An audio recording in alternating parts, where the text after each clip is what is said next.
In the grim darkness of the far future, where there is only war, we're about to witness what occurs when overwhelming power arrives without ambition, faith, or even basic interest in galactic conquest.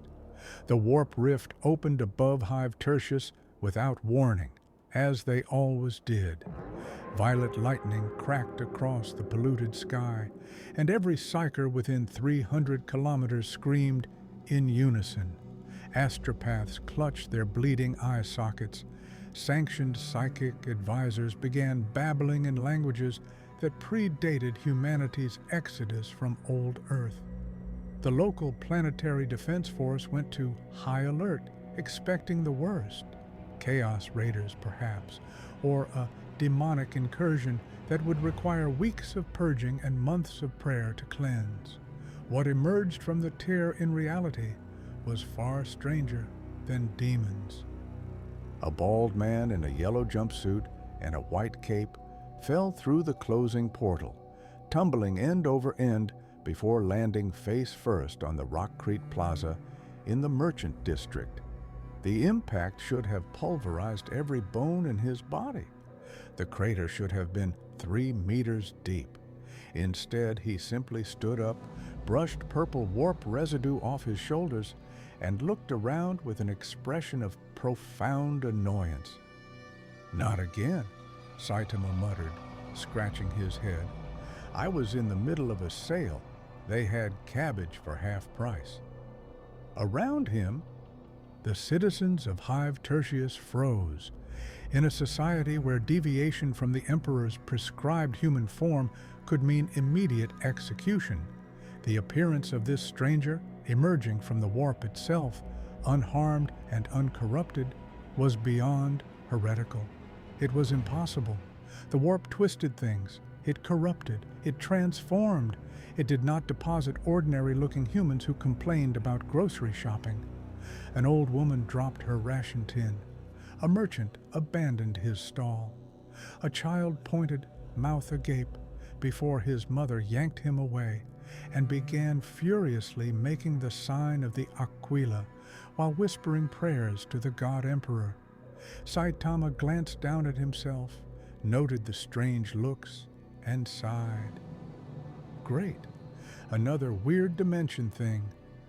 This is what I get for chasing that portal-making monster. He looked up at the towering spires of the Hive City, the Gothic architecture that stretched toward a sky choked with industrial smog, and the distant silhouettes of cathedral factories belching sanctified smoke.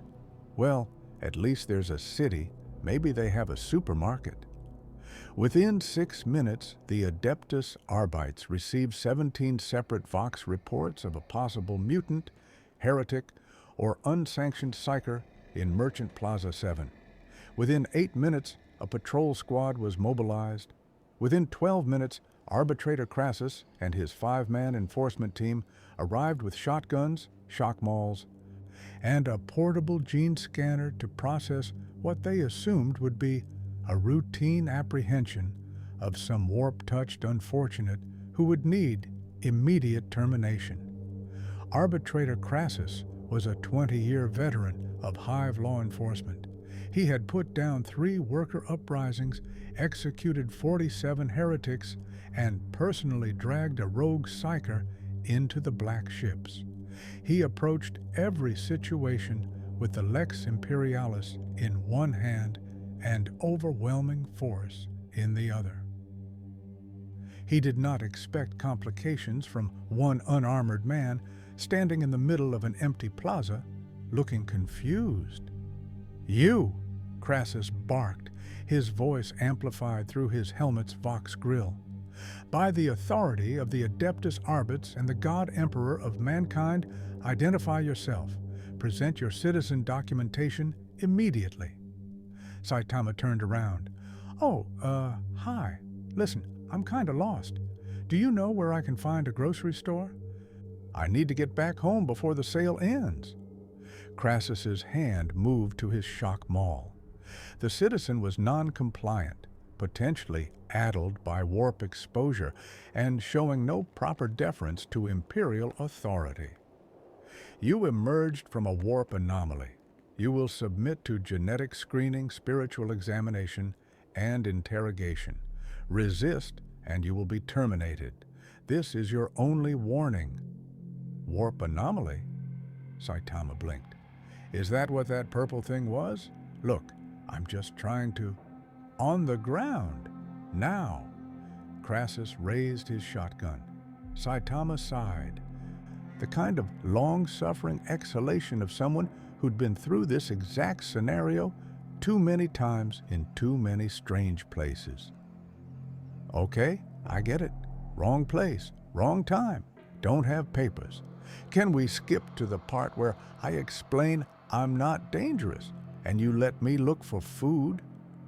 The arbitrator's patience, already thin, evaporated entirely.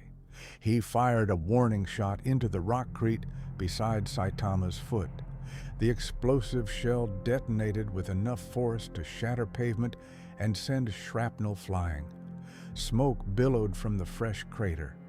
When it cleared, Saitama stood in the exact same position, completely unharmed, with fragments of rockcrete bouncing harmlessly off his bald head. He hadn't even flinched. That was loud, Saitama observed mildly. Arbitrator Crassus stared. In 2 decades of service, he had seen many things. He had seen mutants with chitinous armor shrug off last fire. He had seen drug-enhanced gangers ignore pain that would drop normal men. He had never seen someone stand in the center of an explosive detonation and complain about the noise. "Open fire," he commanded. 4 shotguns roared simultaneously. Explosive shells designed to punch through flak armor and light vehicle plating converged on the strange bald man's center mass. The volley would have reduced a normal human to pink mist. Saitama raised one hand in front of his face, more out of mild irritation than defensive necessity. The shells struck him and simply stopped. They didn't penetrate. They didn't explode. They just fell to the ground with metallic clinks, as if they'd struck an invisible force field that existed only millimeters from his skin. "Could you not?" Saitama asked. "I'm trying to figure out where I am." In the shocked silence that followed, every arbitrator present felt the same creeping sensation that experienced soldiers learn to recognize. They had encountered something far beyond their ability to handle. This was the moment when standard procedure stopped working, when the enemy revealed themselves to be something other than what initial reports suggested, when backup became not just recommended, but absolutely critical to survival. Arbitrator Crassus activated his Vox with shaking hands. "Command, this is Patrol 77. We have encountered an unknown entity immune to ballistic weapons, suspected demon manifestation, or unsanctioned psyker. Requesting immediate support from..." "I'm not a demon," Saitama interrupted, sounding genuinely offended. "I'm just a guy who's really lost and really needs directions." Behind his helmet, Crassus made a decision that would echo through the upper echelons of Imperial command for months to come. He completed his Vox transmission with words he'd never expected to say. "Requesting immediate support from any available inquisitorial assets. This is beyond Arbit's jurisdiction. Threat level unknown, possibly beyond conventional classification. Somewhere in the orbital station above Hive Tertius."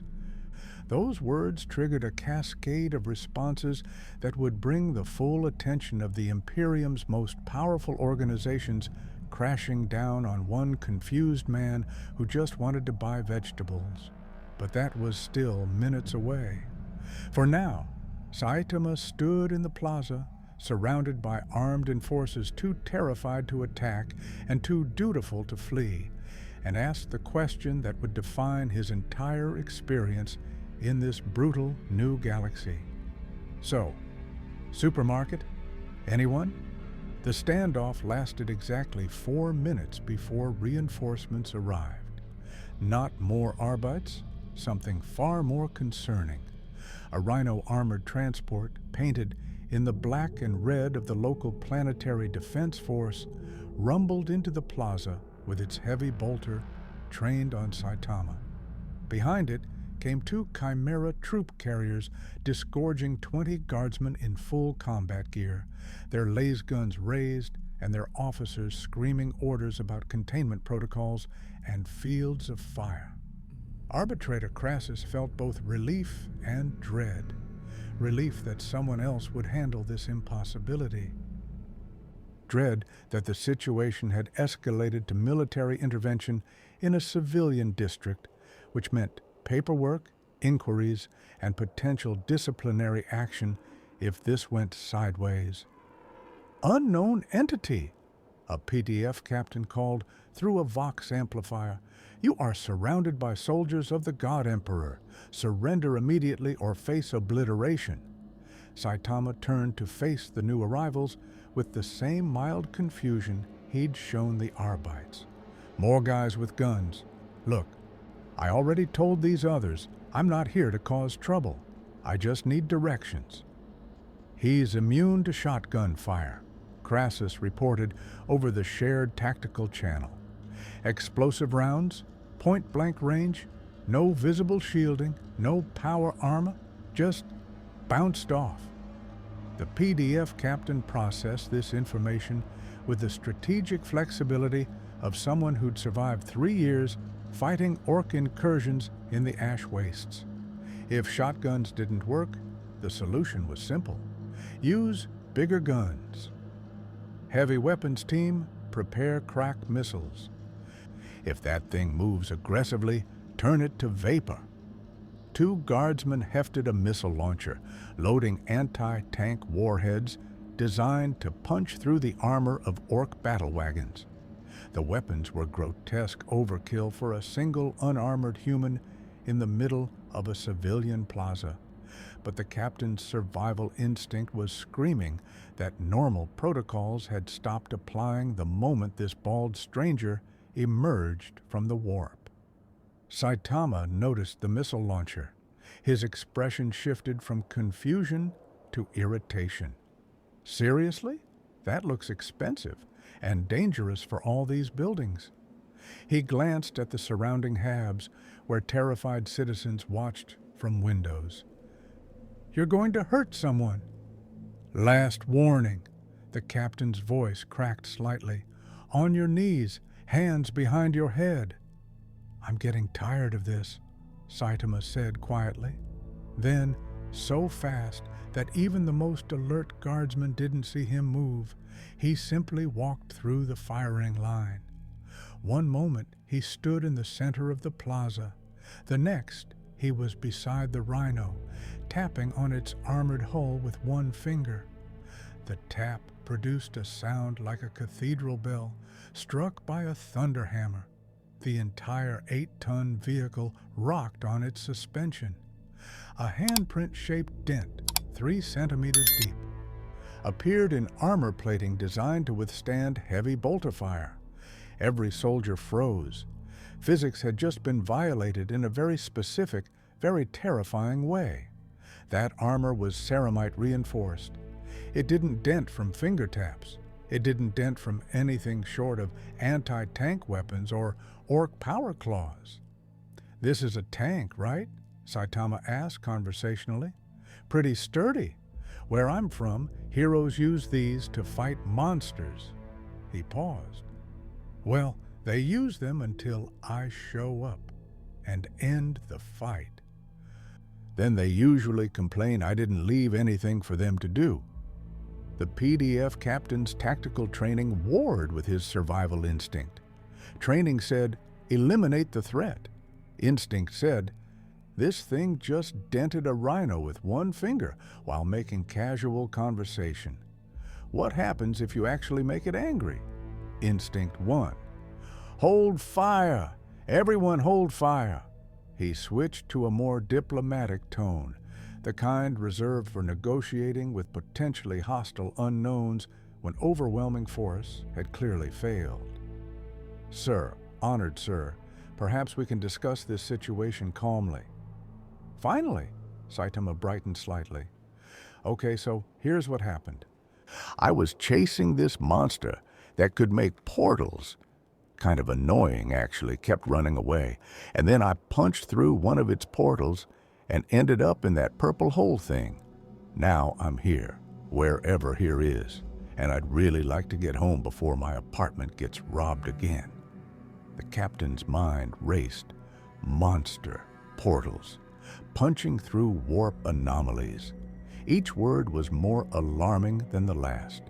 This entity claimed to have physically struck a warp phenomenon, which suggested either complete insanity or power that made a mockery of everything the Imperium understood about reality.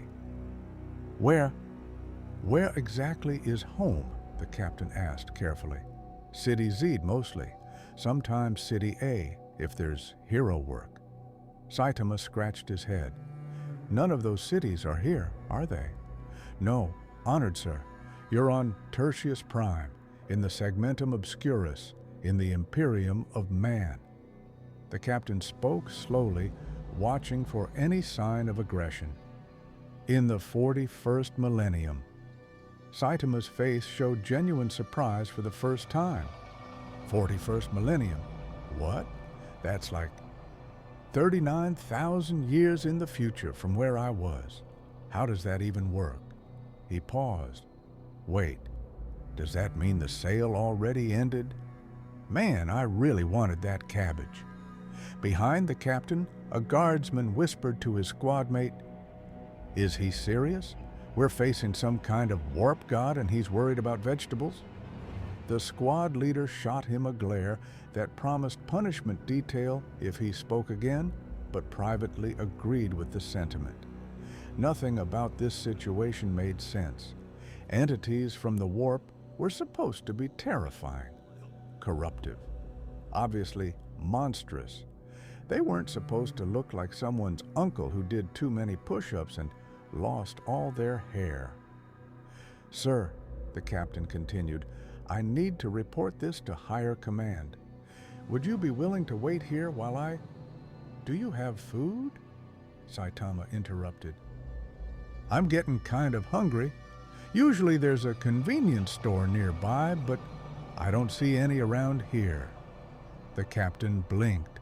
Of all the requests he'd expected from a warp-spawned entity of impossible power, asking for snacks hadn't made the list. We have rations? Standard guardsman field rations in the Chimera? Sure, I'll try those. Saitama walked toward the nearest troop carrier with complete disregard for the 20 laser guns tracking his movement. The guardsmen parted like water, none willing to physically block something that had casually dented armored vehicles. One young private, too stunned to move, found himself face to face with the stranger. Up close, the soldier noticed details that made the situation even more surreal. The man's jumpsuit was pristine yellow despite emerging from the warp. His cape was bright white, unstained. His face showed no corruption, no mutation, no sign of the taint that touched everything the warp breathed upon. The private stammered. Here, honored, sir? He thrust a ration bar at Saitama. Saitama unwrapped it, took a bite, and made a face. This tastes like cardboard mixed with protein paste. Do people actually eat this? Every day, sir, the private replied automatically. That's terrible. Saitama took another bite anyway. But I guess it's food. Thanks. While this surreal exchange occurred, the PDF captain was frantically voxing everyone he could think of who might know how to handle this situation. The Arbites were out of their depth. The local PDF command was already demanding answers he couldn't provide. And somewhere in the upper hive, in a spire reserved for those who served the Emperor's Holy Inquisition, a message was being received that would change everything. 3 words that meant investigation, interrogation, and quite possibly execution for everyone involved if they'd somehow failed to contain an actual threat. Inquisition en route. The alarm klaxons began wailing 6 hours after Saitama's arrival, their mournful drone echoing across the entire Hive City. Every citizen of Tertius Prime knew that sound. It meant one thing: invasion. The Planetary Defense Force scrambled to their posts. Void shields powered up around critical infrastructure. Automated defense turrets swiveled skyward, targeting systems acquiring thousands of rapidly descending contacts. From orbit, the Orc attack fleet looked like a swarm of scrap metal held together by sheer belligerence and a fundamental misunderstanding of physics. Dozens of ramshackle ships, bristling with oversized guns and covered in crude glyphs, descended through the atmosphere, trailing fire and debris. They shouldn't fly. They certainly shouldn't survive re-entry. But Orc technology ran on belief as much as engineering, and the Greenskins believed very strongly that their ships were dead-ard. Saitama was still in the plaza, now sitting on the steps of an administratum building, finishing his 5th ration bar, while surrounded by nervous guardsmen who'd been ordered to monitor the entity until inquisitorial assets arrived. He looked up at the falling ships with mild interest. "Huh, aliens?" he asked the PDF captain, who'd spent the last several hours trying to simultaneously keep his men calm and file 17 different incident reports. "Orcs, honored sir," the captain replied, checking his chronometer. The invasion was 2 hours ahead of predicted schedules, which meant intelligence had failed catastrophically. Again. "Green-skinned Xenos, hostile, brutal, and very numerous. We need to evacuate this district immediately." The first Orc ships crashed into the Hive's lower levels with the subtlety of avalanches. Enormous landing craft, more accurately described as controlled crashes than actual landings, smashed through hab blocks and industrial sectors. Ramps dropped, and thousands of Orcs poured out, bellowing their war cries in a language that sounded like metal being tortured. They were everything humanity feared about the galaxy made flesh. 8 feet tall, green-skinned, massively muscled, and armed with guns that looked like they'd been assembled by someone who understood violence but not engineering. Choppas, crude blades the size of a man's torso, gleamed in the smog-filtered light. Shootas, automatic weapons that fired in wild, inaccurate bursts, began spraying bullets in every direction.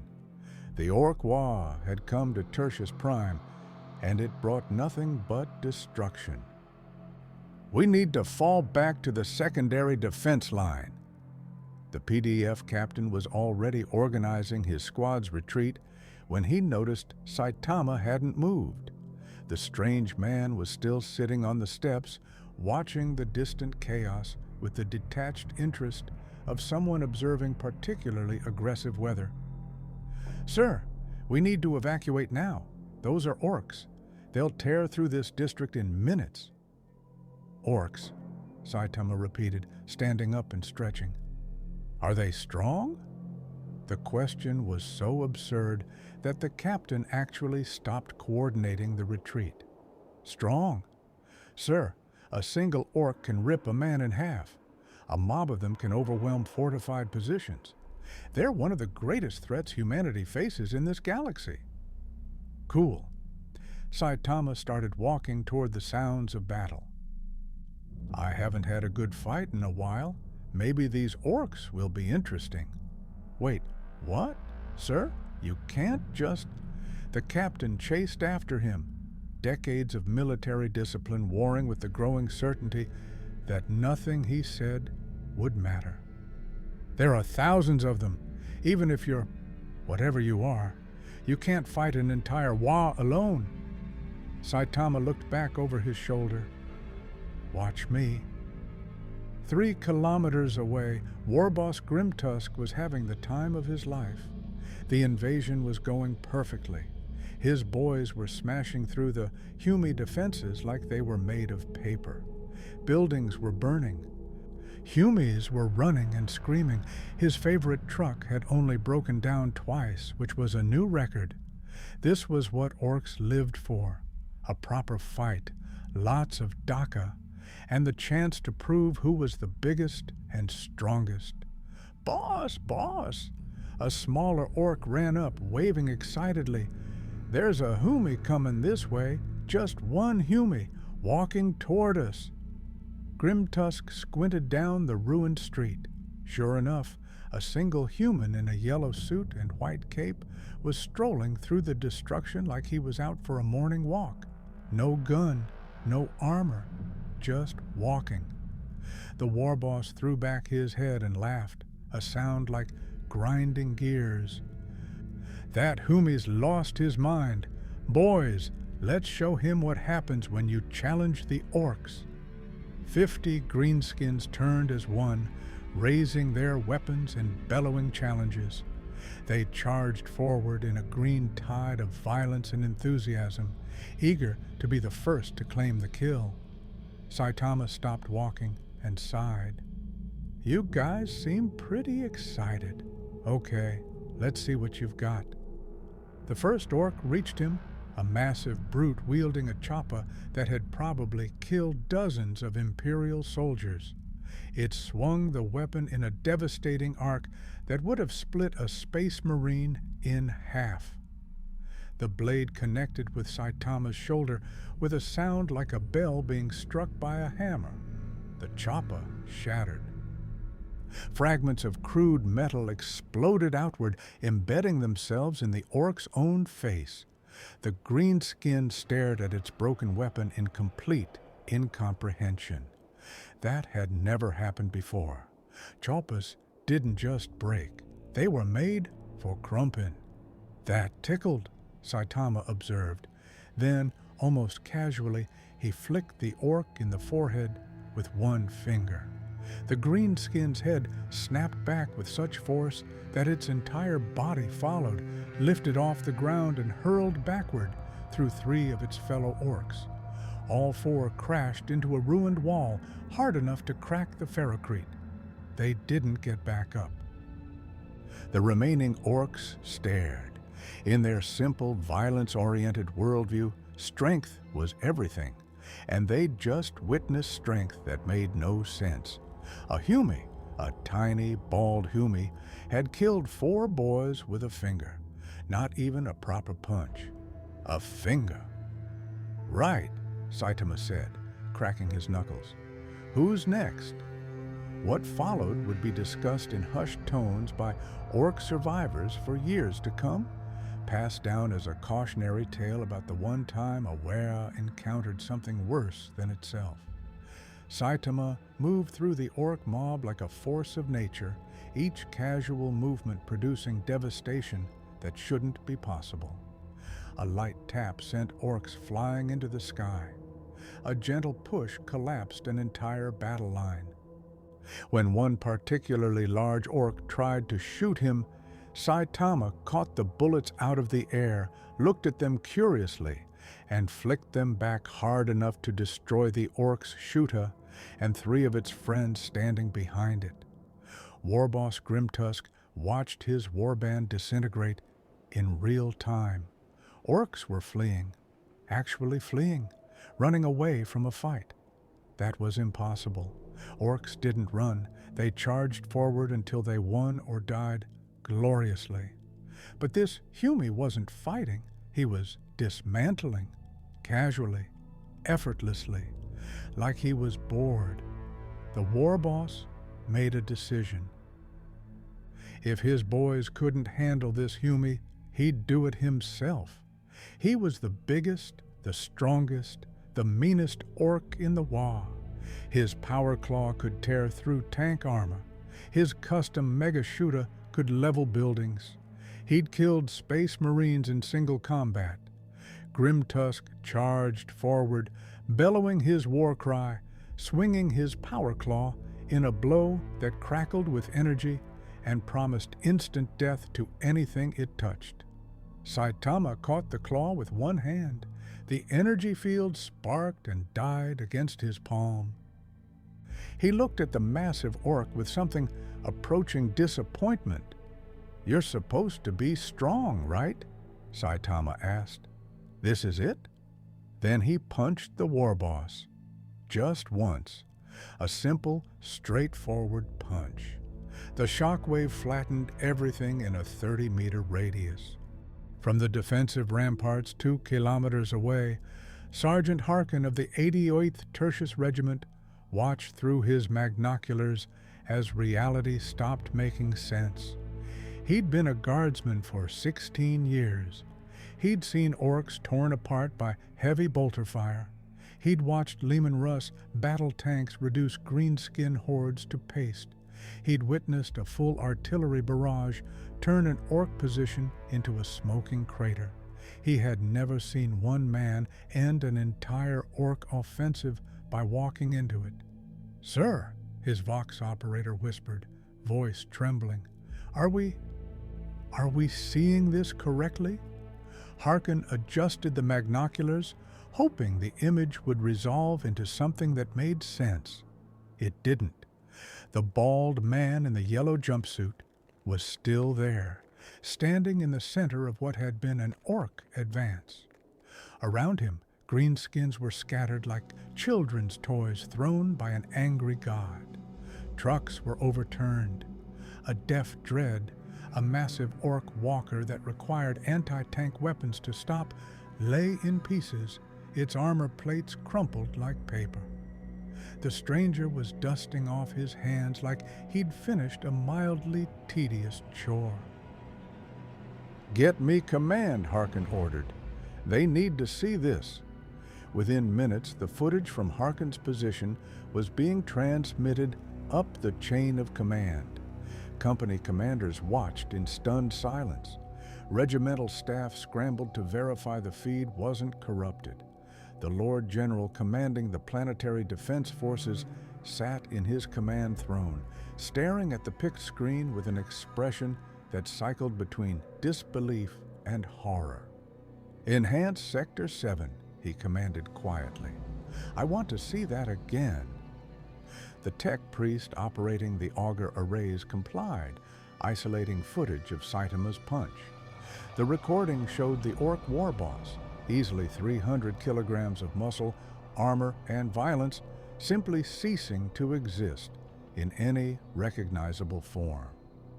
The shockwave had propagated outward in a perfect sphere, visible as a distortion in the air itself. When it cleared, there was a crater where the orc had stood, and the stranger was already walking away. "What is that thing?" someone whispered. "It emerged from a warp rift 6 hours ago," an aide reported, pulling up incident files. "The Arbits engaged it. PDF engaged it. Nothing worked. Then the orcs arrived and this." The Lord General was a veteran of 40 years of warfare. He'd fought Chaos cultists, Tau expansion forces, and 3 separate orc ways.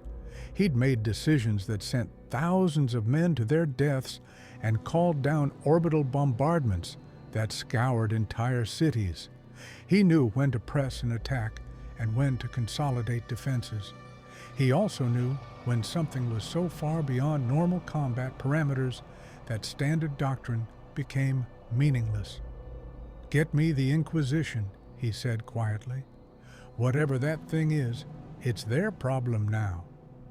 Back on the ground, Saitama was discovering that orc technology was even stranger than the aliens themselves. He'd picked up one of their shooters out of curiosity, examining the weapon that looked like someone had welded random metal parts together and hoped for the best. There was no obvious magazine. The trigger mechanism appeared to be a bent fork. The barrel was 3 different sizes along its length. How does this even work? He pulled the trigger experimentally. The shooter roared to life, spitting bullets in a wild spray that punched holes in nearby walls, ricocheted off debris, and somehow circled back to nearly hit Saitama himself. He dropped it quickly, watching it continue firing on its own until the ammunition, stored in what might have been a modified food tin, finally ran out. "Okay, that's just dangerous," he muttered. A surviving orc, smaller than the others and apparently smarter, at least smart enough to hide instead of charge, watched from behind an overturned truck. In the simple calculus of orc psychology, this Hume had proven he was the strongest, which meant, by orc logic, he was now in charge. The little greenskin shuffled forward cautiously, making what passed for respectful noises in the orc language. Saitama turned to see a green creature about his height, considerably wider, with tusks and small beady eyes full of what might have been admiration. It was holding something, a crude drawing on a piece of scrap metal, depicting Saitama punching the war boss. The orc gestured at the drawing, then at Saitama, then made a fist and nodded enthusiastically. Saitama said, "Are you trying to communicate?" The orc nodded vigorously. "Use the biggest, the strongest, use the new boss." It spoke in broken Gothic, the common language of the Imperium learned from previous battles. "We follow you now. You lead Dawa." "What?" "No, I don't want to lead anything." Saitama waved his hands. "I just want to find a way home." The orc looked confused. "But you won the fight. Use the boss. That's how it works."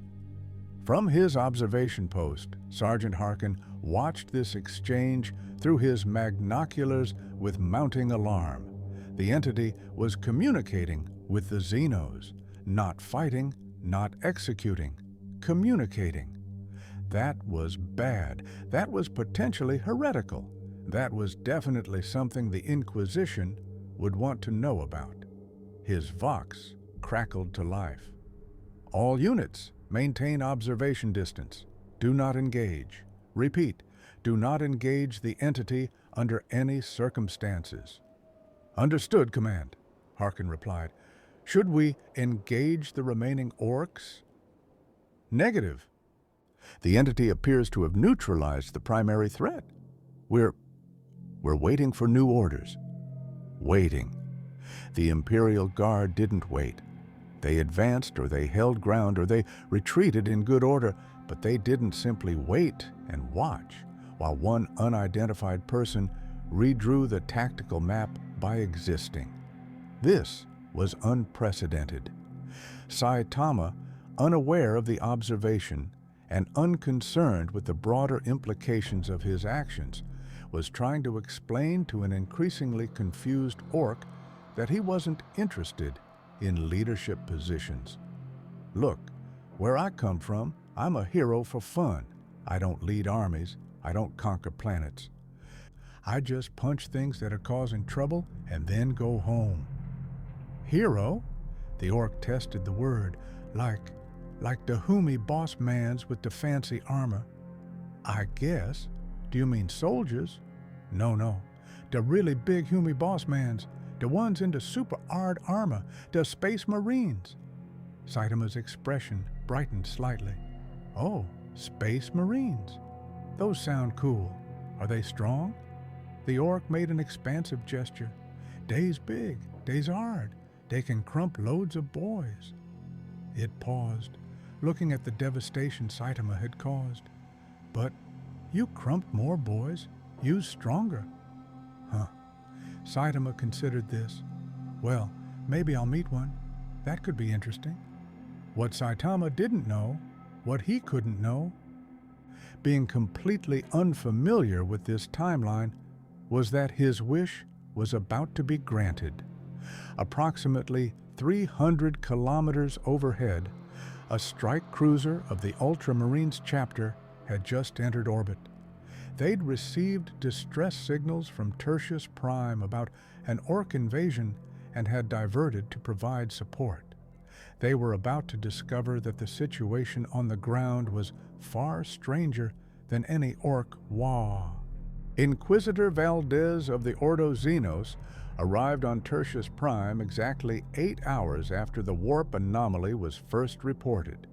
She came with a retinue of 12, 3 Death Cult assassins, 4 stormtroopers in carapace armor, 2 tech priests, an astropath, a servo skull carrying recording equipment, and her personal interrogator, a man whose specialty was extracting truth from those who'd rather die than speak. She'd seen the reports. She'd watched the pict feeds. She'd read the testimonies from arbitrators, PDF soldiers, and now Imperial Guard sergeants who'd witnessed the entity's actions. Every instinct she'd honed over 30 years of hunting Xenos threats, investigating gene-stealer cults, and purging corrupted worlds, told her this was the most dangerous thing she'd ever encountered. Not because it was obviously hostile, it wasn't. That was what made it terrifying.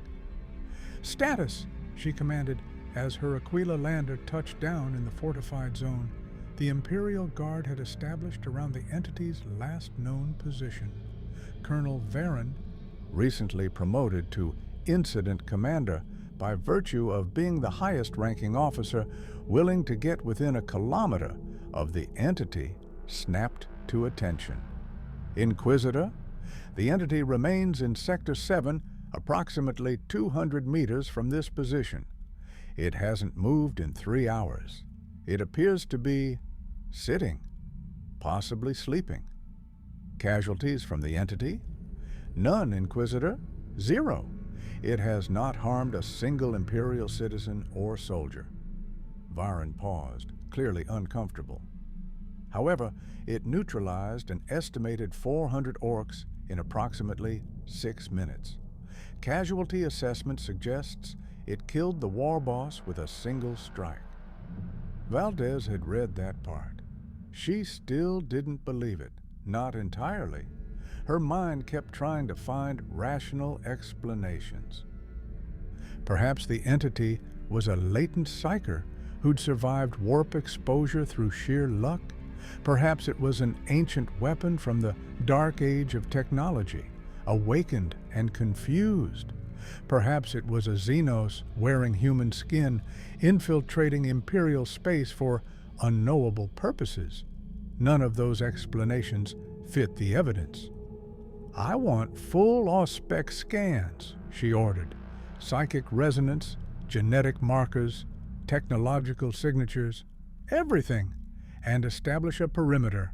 Nothing gets in or out without my authorization." The tech priests moved immediately, deploying their instruments and chanting litanies to the machine spirits. The stormtroopers took up positions with their hell guns ready, not expecting to survive if combat began, but trained to die professionally. The death cult assassins simply vanished into shadows, their neural sheaths already pumping combat drugs that would turn them into living weapons at a moment's notice. Valdez herself approached the entity alone. It was a calculated risk, but also a statement. She was an Inquisitor of the Holy Ordos. She did not show fear, even when fear was the only rational response. Saitama was indeed sitting, leaning against a partially destroyed wall, eyes closed.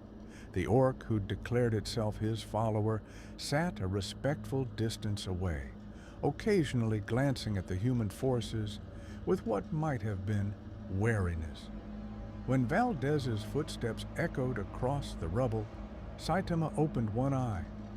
"Oh, hey," he said tiredly. "More official people. Let me guess. You want to ask me questions too?" Valdez stopped 3 meters away, her hand resting casually near her bolt pistol. Not threatening, but ready. Always ready. I am Inquisitor Valdez of the Ordo Xenos.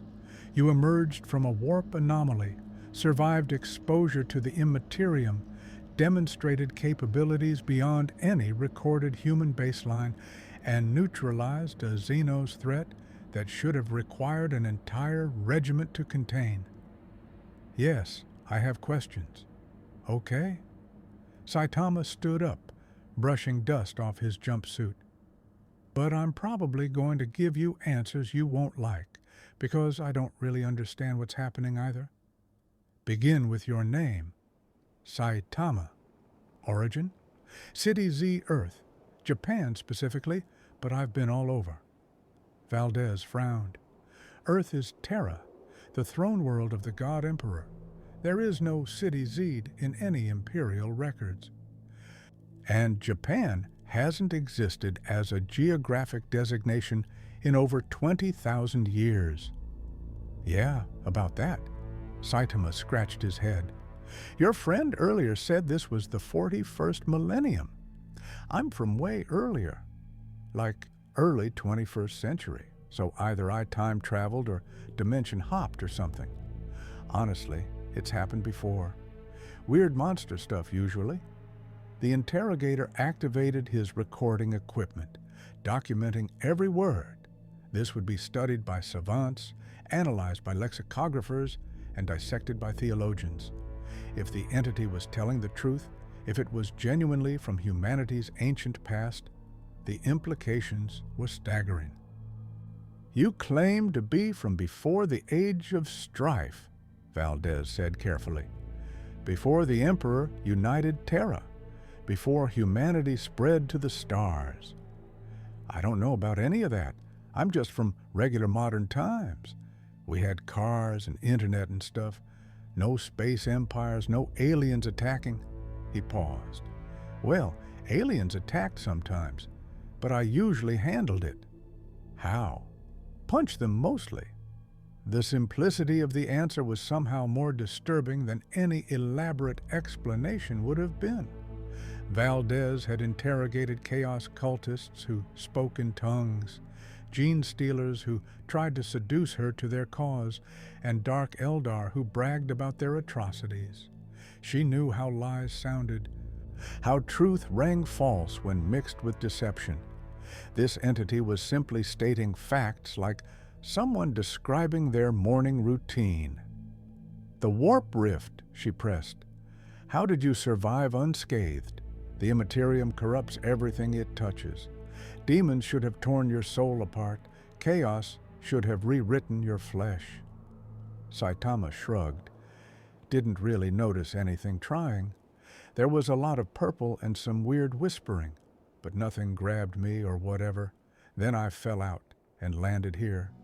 One of the tech priests approached, mechadendrites whirring with activity. Inquisitor, initial scans are troubling.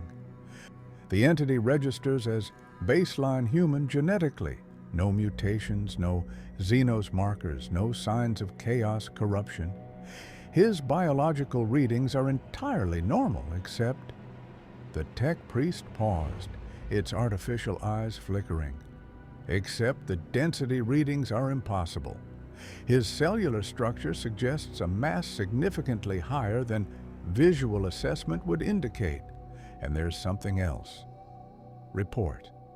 His energy signature is wrong. Or rather, it's too right, too perfect. As if his body is operating at absolute efficiency. Zero waste, zero decay, zero entropy. It's like looking at a perpetual motion machine made of flesh. The tech priest's voice carried equal parts fascination and horror. The Omnissiah's mysteries are infinite, but this violates fundamental principles. Valdez processed this information while maintaining her calm exterior. Inside, her mind raced through scenarios. If this entity was truly what it appeared, a human from ancient Terra, somehow preserved through time or dimensions with power that made Space Marines look like children playing soldier. What did that mean for the Imperium? Was it a weapon that could be used against humanity's enemies? Was it a threat that would eventually turn hostile? Was it a test from the Emperor himself, gauging humanity's wisdom and how they responded? "I need to conduct a thorough examination," she announced. "You'll accompany me to my facility for testing and analysis." Saitama's expression shifted to annoyance. More tests? Look, I've been poked and prodded by scientists before. It's boring, and it never tells them anything useful, because I'm just strong. That's it. No secret, no special technique. I just trained really hard. Trained? The interrogator couldn't help himself. "You achieved this level of power through training?" "Yeah, 100 push-ups, 100 sit-ups, 100 squats, and a 10-kilometer run every single day for 3 years. Saitama said this with complete sincerity. Also, I stopped using air conditioning. The silence that followed was profound. Every person present, Inquisitor, soldiers, tech priests, even the orc sitting in the rubble, stared at Saitama with expressions ranging from disbelief to outrage. That's not possible," the tech priest finally stammered. "That's a moderate exercise regimen. Guardsmen train harder than that. Space Marine aspirants endure trials that would kill normal humans. You can't achieve godlike power from basic calisthenics." "Well, I did," Saitama said flatly. "Broke my limiter or something. That's what the scientist guy said before the monster ate him." Valdez felt the ground shifting beneath her feet, metaphorically speaking. She'd expected secrets, ancient technology, warpcraft, genetic manipulation, anything that fit within the universe's established rules. Instead, she got an explanation so mundane, so absurdly simple, that it somehow circled back to being impossible. "I don't believe you," she said quietly. "Okay," Saitama shrugged. "Doesn't change anything. I still did it. And I'm still stuck here until I figure out how to get home." Before Valdez could respond, her Vox crackled with an urgent transmission. "Inquisitor, this is Orbital Command.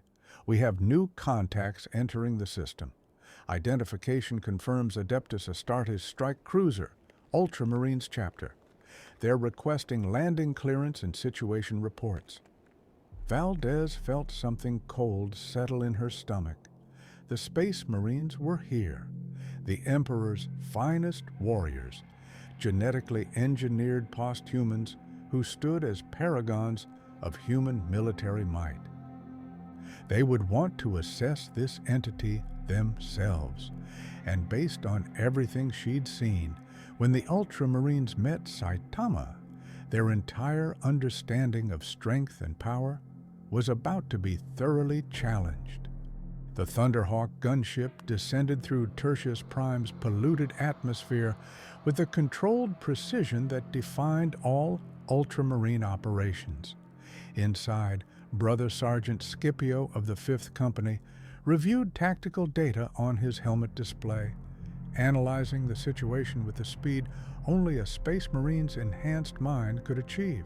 Orc invasion neutralized, casualties minimal, threat assessment resolved, except it wasn't the Imperial Guard who'd resolved it. According to reports, a single individual had eliminated the Xenos threat in minutes. That alone warranted investigation. The Ultramarines did not tolerate mysteries on battlefields they were sworn to protect.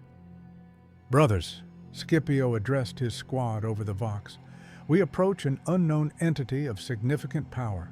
Maintain tactical awareness. Remember the Codex Astartes guidance on first contact scenarios. Assess before engaging, but be prepared for immediate combat." 5 voices answered in unison. "In his name." The Thunderhawk touched down 200 meters from Saitama's position, its landing thrusters scorching the ground. The assault ramp lowered with a hydraulic hiss, and 6 Space Marines in blue ceramite armor emerged, each one a walking fortress of gene-engineered muscle, reinforced bone, and redundant organs wrapped in powered armor that could withstand anti-tank rounds. To the gathered guardsmen and even Inquisitor Valdez's retinue, the Ultramarines represented the absolute pinnacle of human military achievement. Each warrior had survived brutal selection processes, invasive surgeries, psycho-conditioning, and decades of training. They could fight for days without rest, survive wounds that would kill normal humans instantly, and defeat enemies that required entire companies of regular soldiers to engage. They were legends made flesh, and they knew it. Saitama looked up as the Space Marines approached, his expression brightening with genuine interest. "Oh, cool. Are these the Space Marines that Orc mentioned? They're pretty big." Brother Sergeant Scipio was 2.5 meters tall in his armor. He'd broken Orc war bosses with his bare hands and stood in the fire of Chaos Space Marine bolters without flinching. He was accustomed to being the most imposing presence in any room. Yet something about this small, bald human made his threat assessment systems, a combination of training, instinct, and armor augurs, scream warnings. "I am Brother Sergeant Scipio of the Ultramarines' 5th Company," he announced, his voice amplified by his helmet's Vox grill. "You are the one who engaged the Orc forces?" "Yeah, that was me." Saitama stood up, craning his neck to look at Scipio's faceplate. "You guys are Space Marines, right? I heard you're supposed to be really strong."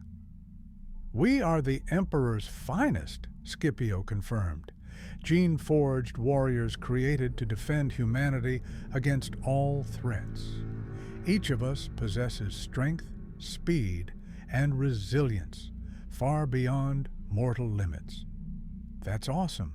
Saitama actually smiled. "I've been looking for a good fight since I got here. Want to spar?" The request sent ripples through every observer. Spar with a Space Marine? The suggestion was insane. Space Marines trained by fighting each other in combat cages, bouts that would hospitalize or kill normal humans within seconds. Their idea of sparring involved breaking bones and testing armor integrity. Scipio's first instinct was to refuse, but tactical curiosity overrode it. This entity had destroyed an Orc Wa single-handedly. Testing its capabilities in controlled combat would provide valuable intelligence. "Very well. Unarmed combat, non-lethal. I will assess your capabilities." "Great." Saitama walked to a clear area of rubble. "Should I hold back?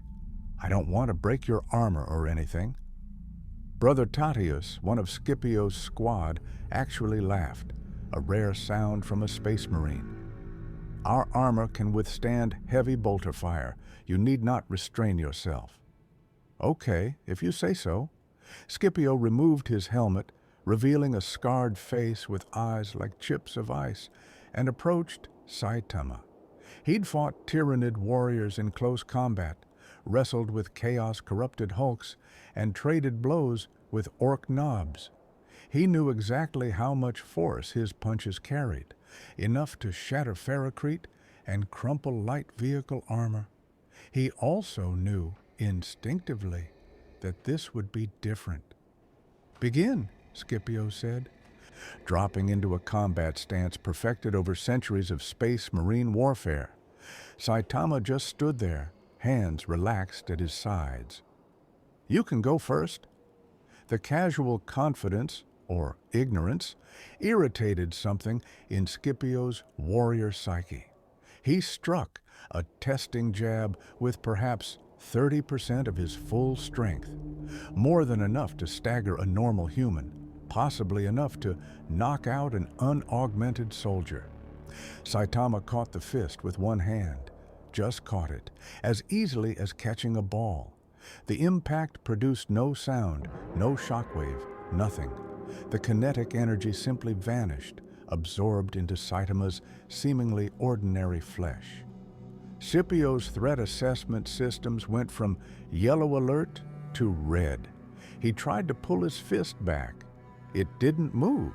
He was a space marine with strength enough to lift half-ton weights.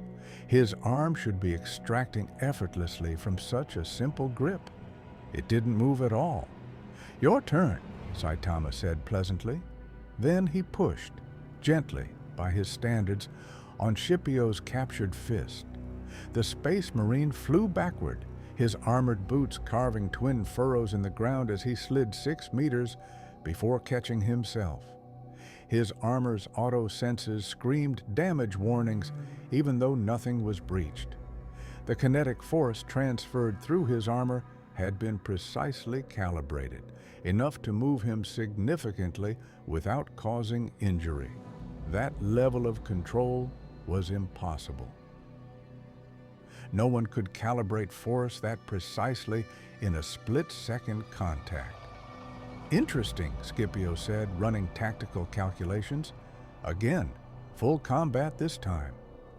What followed was a masterclass in how quickly a space marine could adapt to impossible circumstances. Scipio engaged with techniques learned from the Codex Astartes, modified on the fly as each attack proved ineffective. He struck with combinations that would overwhelm Orc champions. He used his armor's weight and power in grappling attempts that should have crushed ordinary opponents. Saitama dodged when he felt like it, blocked when he didn't, and occasionally returned light taps that sent Scipio staggering despite his armor's stabilization systems. The Space Marine was fighting at full capacity. Saitama looked bored. "You're good," Saitama offered. "Really technical, but you're holding back, aren't you?" "I am not," Scipio replied, somewhat breathlessly, a condition he hadn't experienced since his days as a scout. "This is my full capacity in unarmed combat." "Oh." Saitama's expression fell. "That's disappointing. I thought Space Marines would be stronger." The words hit harder than any physical blow could have. To the Ultramarines, strength was their identity. They were gene-crafted to be superior, trained to perfection, armored in the Imperium's finest war plate. Being casually dismissed as disappointing by someone who looked like a malnourished clerk was wrong, fundamentally wrong. Brother Tatius stepped forward, removing his helmet. "Perhaps you would prefer multiple opponents, the 4 of us?" He gestured to his battle brothers, who moved to surround Saitama in a tactical formation designed to overwhelm single targets through coordinated assault. "Sure," Saitama agreed. "That might be more interesting." 4 Space Marines attacked simultaneously from cardinal directions, a maneuver they'd practiced for decades and executed against enemies ranging from Eldar aspect warriors to Chaos Terminators. It was overwhelming force applied with surgical precision. Saitama stood in the center and simply turned in a circle, his arms extended. Each Space Marine who came into contact with those arms was batted aside like they were made of papier-mâché. One crashed into a wall, one skidded across the ground, one flipped end over end before landing in an undignified heap. The 4th managed to grab Saitama's arm before being swung through the air and deposited gently on the ground. None were seriously injured. All were thoroughly humbled. Inquisitor Valdez watched this display with her expression carefully neutral, but inside her mind was racing. Space Marines represented the Imperium's ultimate conventional military asset. If this entity could casually defeat 4 of them simultaneously without effort, what did that mean for Imperial power structures?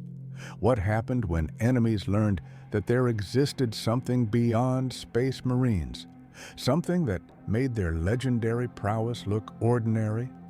Scipio rose to his feet, his armor systems running diagnostic checks. No significant damage, no injuries, just the crushing realization that he'd encountered something so far above his level that the gap couldn't be bridged by training, experience, or even his gene-crafted advantages. "What are you?" he asked the question that everyone present wanted answered. "I told you already," Saitama said, sounding tired of explaining. "I'm just a guy who trained really hard. 100 push-ups, 100 sit-ups, 100 squats, 10-kilometer run every day for 3 years. Brother Tatius actually checked his armor's audio receptors, certain they'd malfunctioned. That's impossible. That's a basic conditioning routine. We train harder than that as Scout initiates." "Yeah, everyone keeps saying it's impossible." Saitama shrugged. "But I did it anyway and got really strong. Sorry if that's not the answer you wanted." Scipio made a decision that would be debated in Chapter Command for months. "This entity requires observation by those with greater authority than mine. I'm recommending he be transported to Macraga for evaluation by Chapter Master Calgar himself." Before anyone could respond to that suggestion, the ground began to shake. Not an earthquake, something else, something rhythmic, like footsteps, very large footsteps, getting closer. The cultists had been waiting for a sign. For months they'd hidden in the underhive, carving profane symbols into forgotten walls, sacrificing unfortunates to their dark patrons, and praying for a champion to lead them into the light. The chaos gods, they believed, would send them something magnificent, a demon prince perhaps, or a blessed warrior wrapped in the gifts of the warp. Instead, they'd felt the warp rift open. They'd sensed power beyond comprehension pour into reality, and in their twisted devotion, they'd made a catastrophic assumption. This entity of impossible strength must be their answer. A champion sent by the dark gods themselves, Magos Krell, the cult's leader, had once been a tech priest before corruption turned his augmetics into something obscene. His mechadendrites now ended in blades that wept oil like blood. His vox grill spoke in frequencies that caused headaches and nosebleeds. He led 60 cultists through the underhive tunnels, their bodies marked with the 8-pointed star, their weapons blessed with unholy prayers. "The champion awaits," Krell's corrupted voice echoed through his followers. "The gods have sent us salvation wrapped in unassuming flesh. We will bring him to the true faith, or we will die trying. For chaos, for the ruinous powers, for the end of the false emperor's tyranny." The cultists emerged from maintenance tunnels 300 meters from where Saitama had just finished his sparring match with the Ultramarines. They came shrieking prayers to dark gods, firing autoguns and improvised weapons, throwing themselves forward with the fanatical certainty of the truly damned. The guardsmen opened fire immediately. Last bolts cut through cultist ranks. The Ultramarines raised their bolters. Each shot a small explosive missile designed to kill with overwhelming force. Inquisitor Valdez's stormtroopers added disciplined hellgun fire, their weapons cutting through cover and flesh with equal ease. But cultists didn't charge expecting to survive. They charged because their faith demanded sacrifice, and because behind them something much worse was coming. The ground shook harder. The footsteps grew louder, and then it emerged from the tunnel. A demon, pulled screaming from the warp by Magos Krell's profane rituals and sustained by the deaths of the cultists who'd given their souls to fuel its manifestation. It stood 4 meters tall, its form a twisted amalgamation of brass armor and bleeding flesh. A bloodletter, greater than its lesser kindred, marked by Khorne himself as a herald of slaughter. Its sword was forged from rage and screaming metal, wreathed in flames that burned with colors that shouldn't exist. Where it walked, the ground cracked and hissed with supernatural heat. The demon's eyes, pits of burning hatred, fixed on Saitama. It didn't see the ultramarines, didn't care about the guardsmen. It sensed only one thing, a concentration of power so dense that killing it would please the blood god beyond measure. Blood for the blood god! The demon's voice was every battlefield scream, every death rattle, every throat torn out in rage compressed into words. Skulls for the skull throne! It charged, sword raised, promising death on a scale that demons specialized in delivering. Saitama watched it approach with the same mild interest he'd shown everything else. Okay, that one's definitely different. Is that a demon? Demon! Inquisitor Valdez shouted, her bolt pistol already firing blessed ammunition. Don't let it touch you. Its corruption spreads through contact. Fall back and let the space marines... Saitama wasn't listening. He was walking toward the demon, one hand raised in what might have been a greeting or a stopping gesture. Hey, demon, I don't really want to fight you. Can you just go back where you came from? The bloodletter's response was to swing its sword in an arc that would have bisected a land raider. The blade, infused with the essence of Khorne's rage and blessed by the warp's infinite malice, struck Saitama across the chest. The sword shattered. Fragments of impossible metal dissolved into smoke and screaming faces as they fell. The demon stared at its broken weapon with something approaching incomprehension. Nothing resisted Khornate blades. They cut through reality itself when their wielders were blessed enough. That was rude, Saitama observed. He flicked the demon in the forehead. The impact sent the creature tumbling backward, its brass armor cracking, its form destabilizing. Demons were manifestations of warp energy given temporary shape. They could be banished by sufficient force or disrupted by holy weapons. What they couldn't withstand was casual physical trauma delivered without malice, blessed ammunition, or psychic power. Just pure kinetic force applied with devastating precision. The bloodletter tried to rise, confusion mixing with its eternal rage. This wasn't supposed to happen. Mortals were weak, mortals died. Mortals screamed and fed the dark gods with their terror and pain. They didn't casually dismiss greater demons with finger flicks. Go away, Saitama said, sounding tired. I've had a long day. He punched the demon, a simple, straight punch. Not the serious punch he reserved for threats that actually challenged him. Just a normal punch to make his point clear. The demon exploded into warp energy, its essence scattered so thoroughly that reassembling would take centuries of warp time.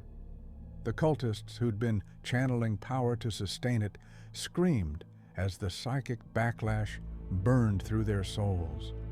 Magos Krell's last thought before his corrupted mind dissolved was bitter realization. They'd tried to claim a weapon that belonged to no god, dark or otherwise. Silence fell across the battlefield. The remaining cultists, those not killed by backlash or Imperial fire, stared at Saitama with expressions cycling between awe, terror, and religious fervor of a different, more disturbing kind. One dropped to his knees, then another, then a dozen more. They began chanting not the profane prayers of chaos, but something new, something that made Inquisitor Valdez's blood run cold. The champion, the true champion, he rejects the false gods. He stands beyond chaos. He is the one who needs no blessing because he is the blessing. Oh no, Valdez whispered. This was worse than chaos corruption. This was the birth of a cult dedicated to something that wasn't chaos, wasn't the Emperor, but was undeniably powerful enough to challenge both. This was heresy of a completely new variety. Brother Sergeant Scipio made rapid hand signals. His squad moved to surround the kneeling cultists, preparing to execute them before this new worship could spread. But Saitama noticed the movement. "Wait," he said, holding up a hand. "Don't kill them. They're just confused." "They worship chaos," Scipio replied, his bolter steady. "They summoned a demon. The punishment is death." "They worshipped chaos," Saitama corrected. "Now they're worshiping me, which I don't want either." "But they're not attacking anyone anymore. Can't you just arrest them? Re-educate them? Something other than execution?" The request created an impossible situation. Space Marines didn't negotiate with heretics. The Codex Astartes was clear. Corruption must be purged without mercy. But this entity had just casually destroyed a greater demon and was now advocating for mercy toward chaos cultists. Inquisitor Valdez stepped forward, recognizing that this moment would define how the Imperium related to this being. In the Imperium, mercy is a luxury we cannot afford. These individuals invited demons into reality. They've seen the warp's touch. They're compromised beyond redemption. Saitama's expression hardened slightly, the first time anyone had seen him show something other than mild interest or boredom. "Where I come from, heroes save people, even bad people, especially people who've been tricked into doing bad things." He looked at the cultists, who were now weeping, their certainty shattered by everything they'd witnessed. "These guys look more scared than evil." "Your world must have been very different from ours," Valdez said carefully. "In the 41st millennium, we don't have the luxury of rehabilitation. Chaos corruption spreads like disease. One infected soul can doom billions." "Then your millennium sounds terrible," Saitama replied bluntly. "No wonder everyone's always fighting." The observation, delivered without judgment but with complete sincerity, hit like a weapon. Because he was right. The Imperium was terrible. It was cruel and harsh and killed millions daily in pursuit of humanity's survival. Everyone serving it knew this. They just didn't talk about it because acknowledging the horror was paralyzing. Having an outsider simply state the obvious was deeply uncomfortable. Before anyone could respond, one of the tech priests monitoring Auspec's readings gave an alarmed beep. "Inquisitor!" Multiple warp signatures manifesting in the upper atmosphere. Something's responding to the demon's banishment. Something big. Valdez checked her own instruments and felt her blood turn to ice. The demon's destruction had sent ripples through the warp, and something on the other side of reality had noticed. Multiple somethings. A demonic incursion was beginning, drawn by the impossible event they'd just witnessed. "We need to evacuate this entire sector," she commanded. "Get every civilian into shelters, activate void shields, contact orbital defense." "More demons?" Saitama asked, looking up at the sky where reality was beginning to tear. "Like the last one?" "Potentially dozens, maybe hundreds if this escalates. Valdez was already coordinating with command. "We need to establish defensive perimeters, call for reinforcements, or," Saitama interrupted, "I could just punch them when they show up.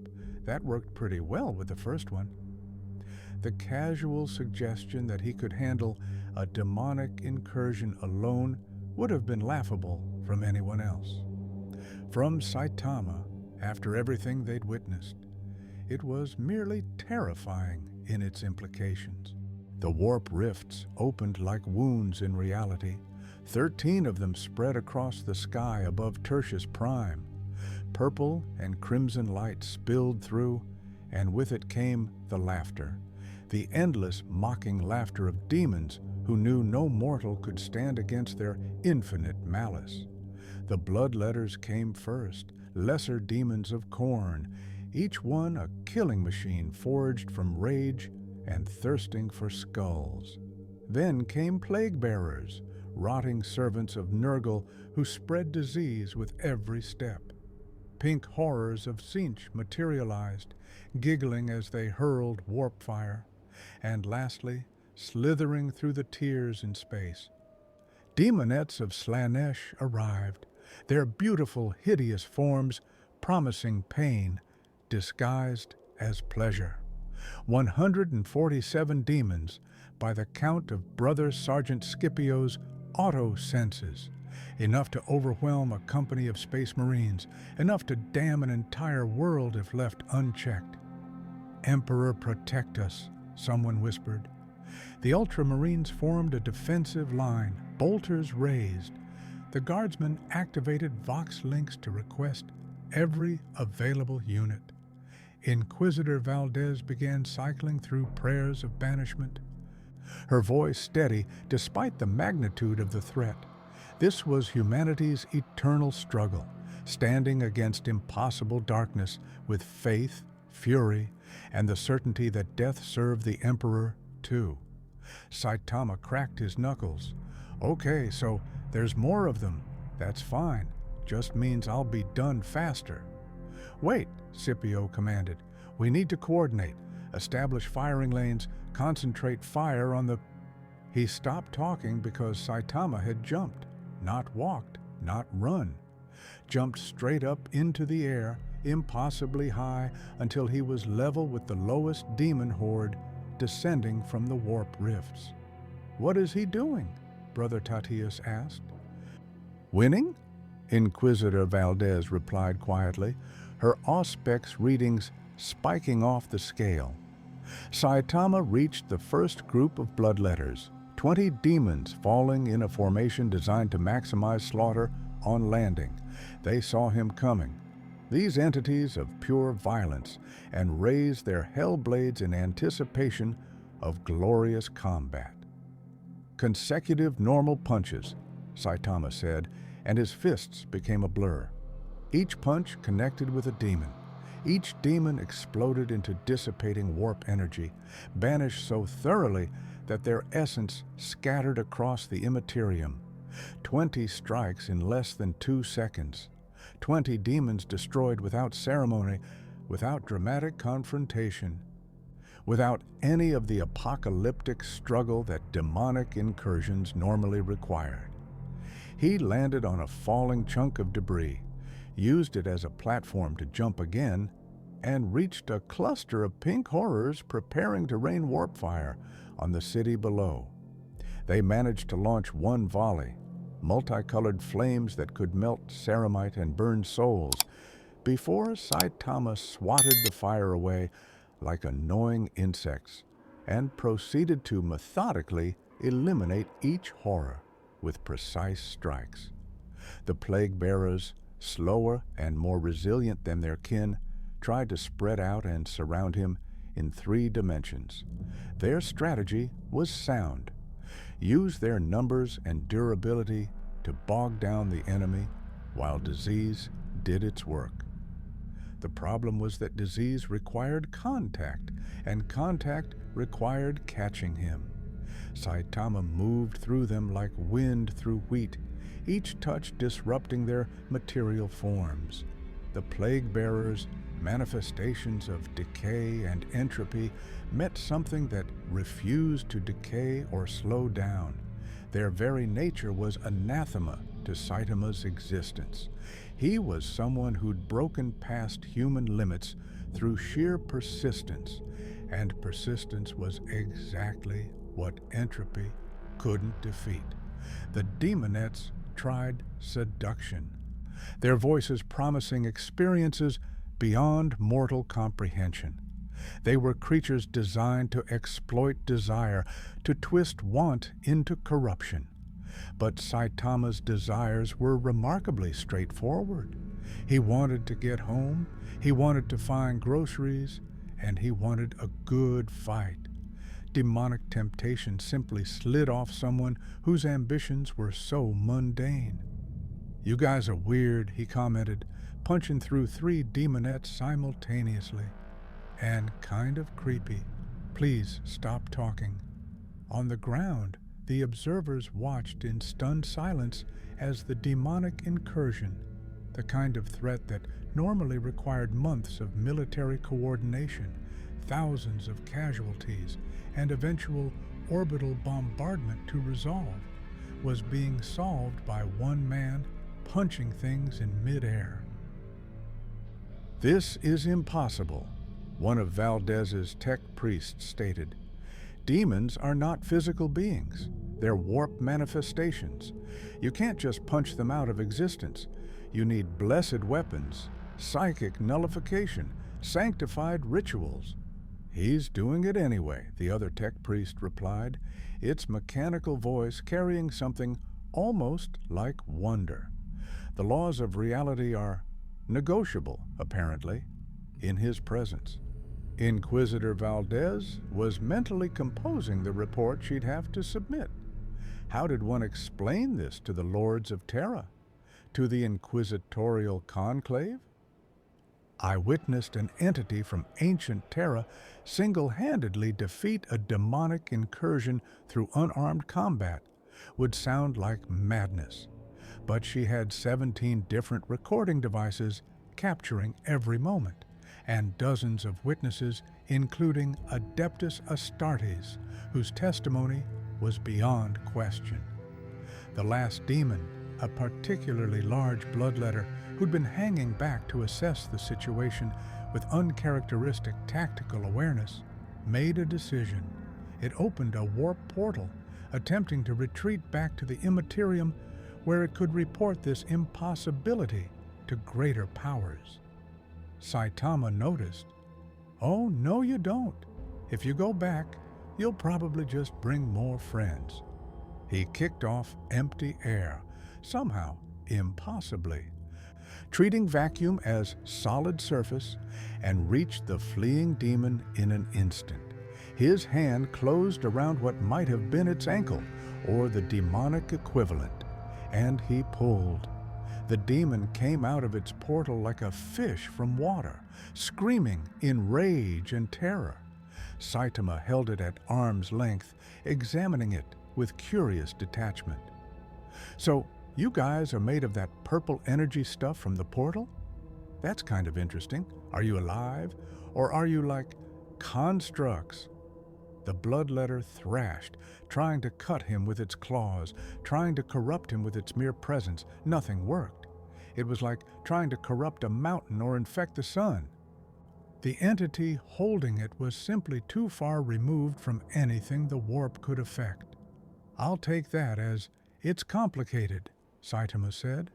Then he threw the demon downward with enough force that it cratered into the ground and dissipated on impact, its form unable to maintain cohesion after such violent physical treatment.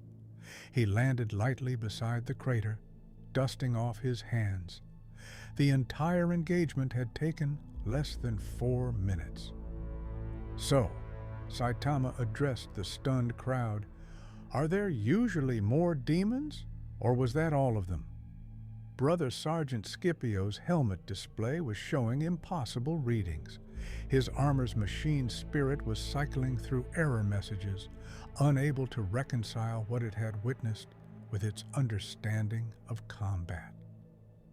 He removed his helmet again, needing to see Saitama with unaugmented eyes, hoping somehow that would make more sense. It didn't.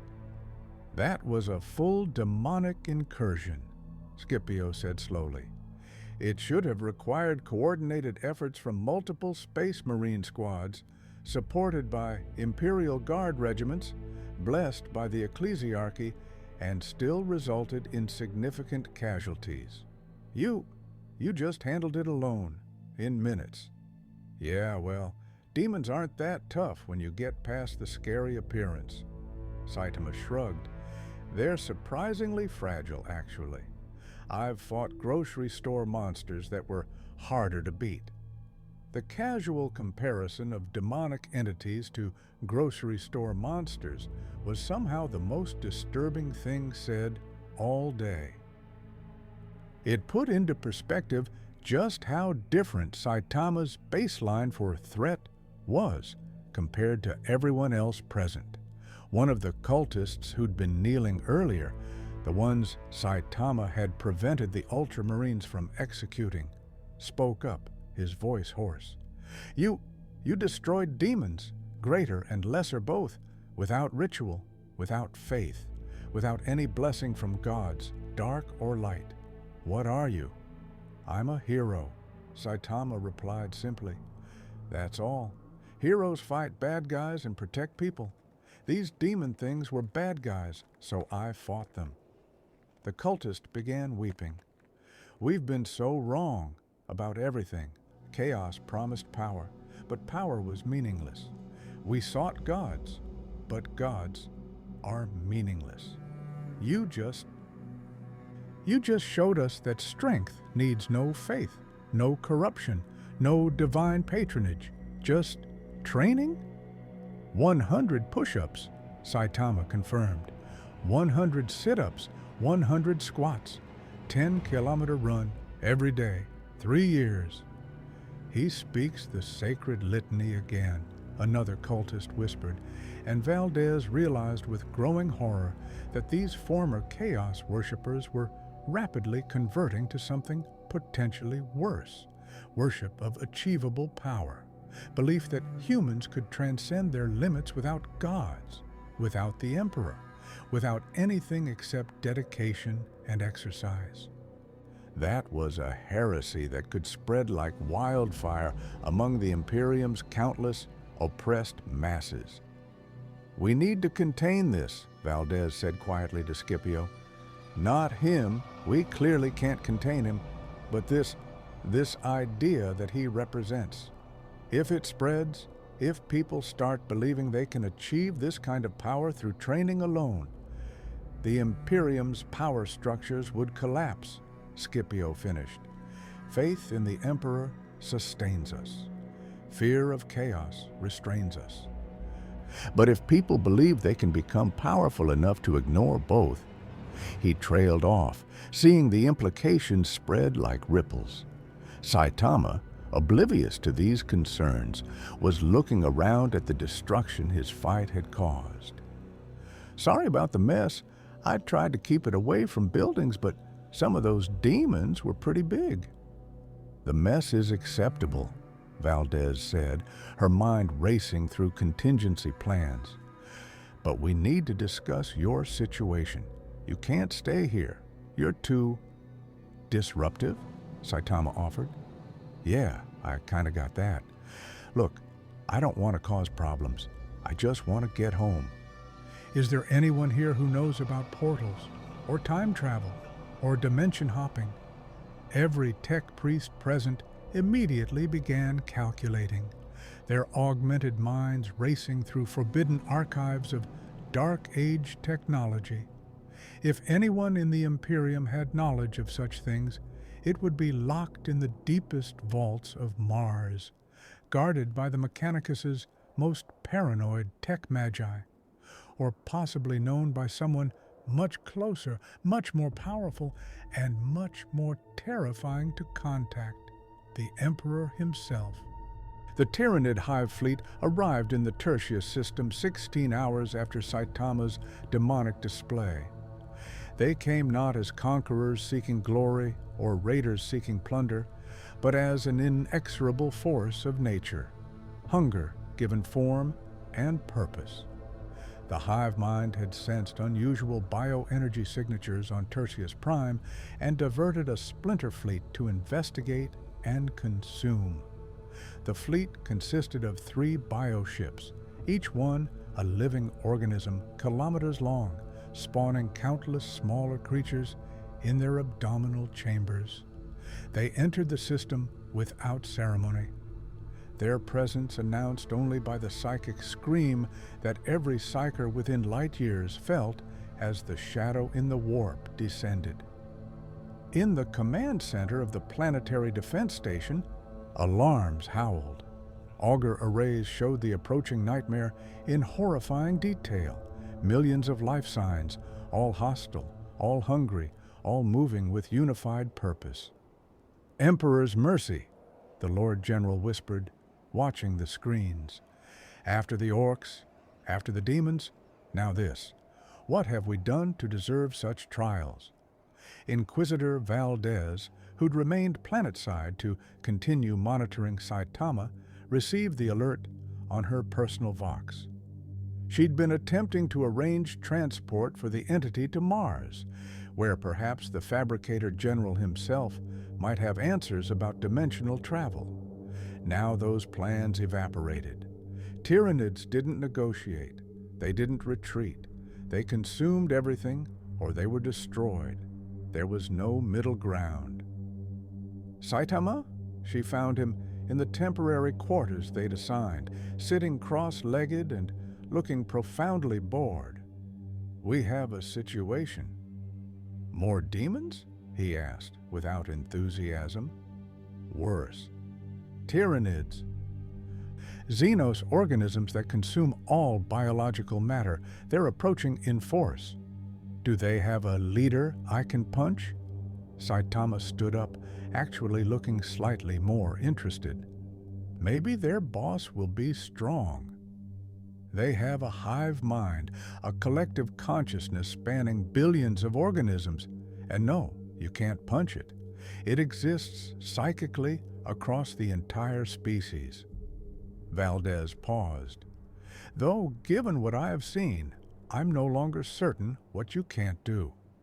Brother Sergeant Scipio entered, his armor showing fresh battle damage from securing the outer hive against remaining orc stragglers. "Inquisitor? The Tyranids will make landfall in approximately 4 hours. We're evacuating non-essential personnel and establishing defensive positions. Command recommends we relocate the entity off-world."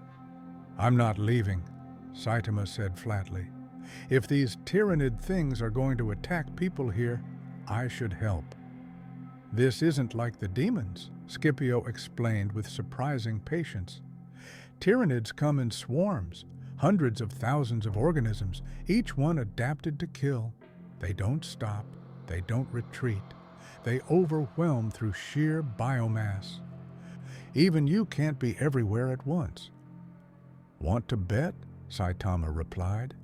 3.5 hours later, the first Tyranid mycetic spores entered the atmosphere, living drop pods containing horrors that humanity had fought for centuries.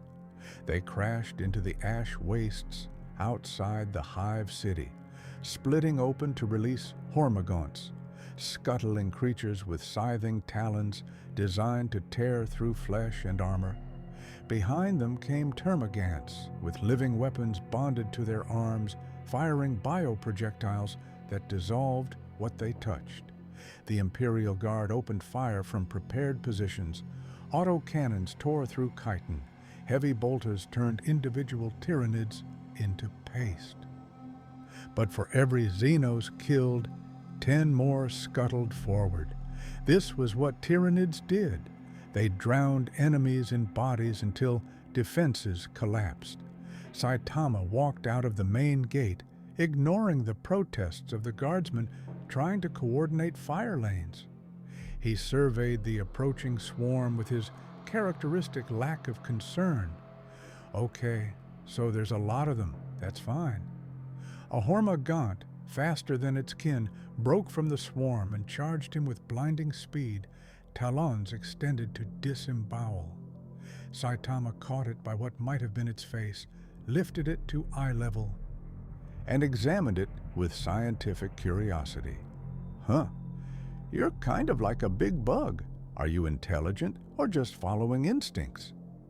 The Hormagaunt shrieked and thrashed, unable to comprehend why its prey wasn't dying. Its talons scraped uselessly against Saitama's skin, failing to even scratch the surface. Instincts, then. Saitama tossed it over his shoulder where it crashed into a dozen of its fellows, creating a pile of tangled chitin and confused screeching. Okay, new plan. If there's too many to punch individually, I'll just punch the ground. He raised his fist and brought it down on the ash wastes.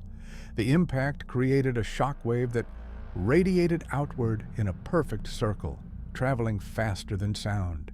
The ground itself rose in a wave, carrying thousands of Tyranids up and then slamming them down with bone-shattering force. The shockwave continued for 2 kilometers, turning the battlefield into a crater filled with stunned or dead Xenos organisms. The hive mind, observing through millions of eyes, experienced something it had never encountered in its eons of existence: complete strategic confusion. This single organism had just eliminated approximately 20,000 bioforms with one action. The energy expenditure should have been impossible. The tactical implications were incomprehensible. New priority: eliminate the anomaly. The hive mind redirected its forces, pulling back organisms meant for flanking maneuvers and sending them directly at Saitama. Warriors, larger, more heavily armored Tyranids with multiple weapon limbs, charged forward. Raveners burrowed beneath the surface, intending to strike from below. Saitama noticed the change in tactics. Oh, you're all coming at me now? That's actually smarter. Okay, let's see. He jumped, not high this time, but long. He flew over the approaching horde like a missile, landing in their midst and immediately beginning to work. Each movement was economical, precise, and devastating. A sweep of his arm cleared 30 Tyranids. A stomp created another crater and eliminated everything within it. When a warrior tried to stab him with bone swords, he grabbed the blades, snapped them off, and used them to skewer a dozen termagants like a kebab. These work pretty well, he observed, examining his improvised weapons. Your design is actually kind of clever.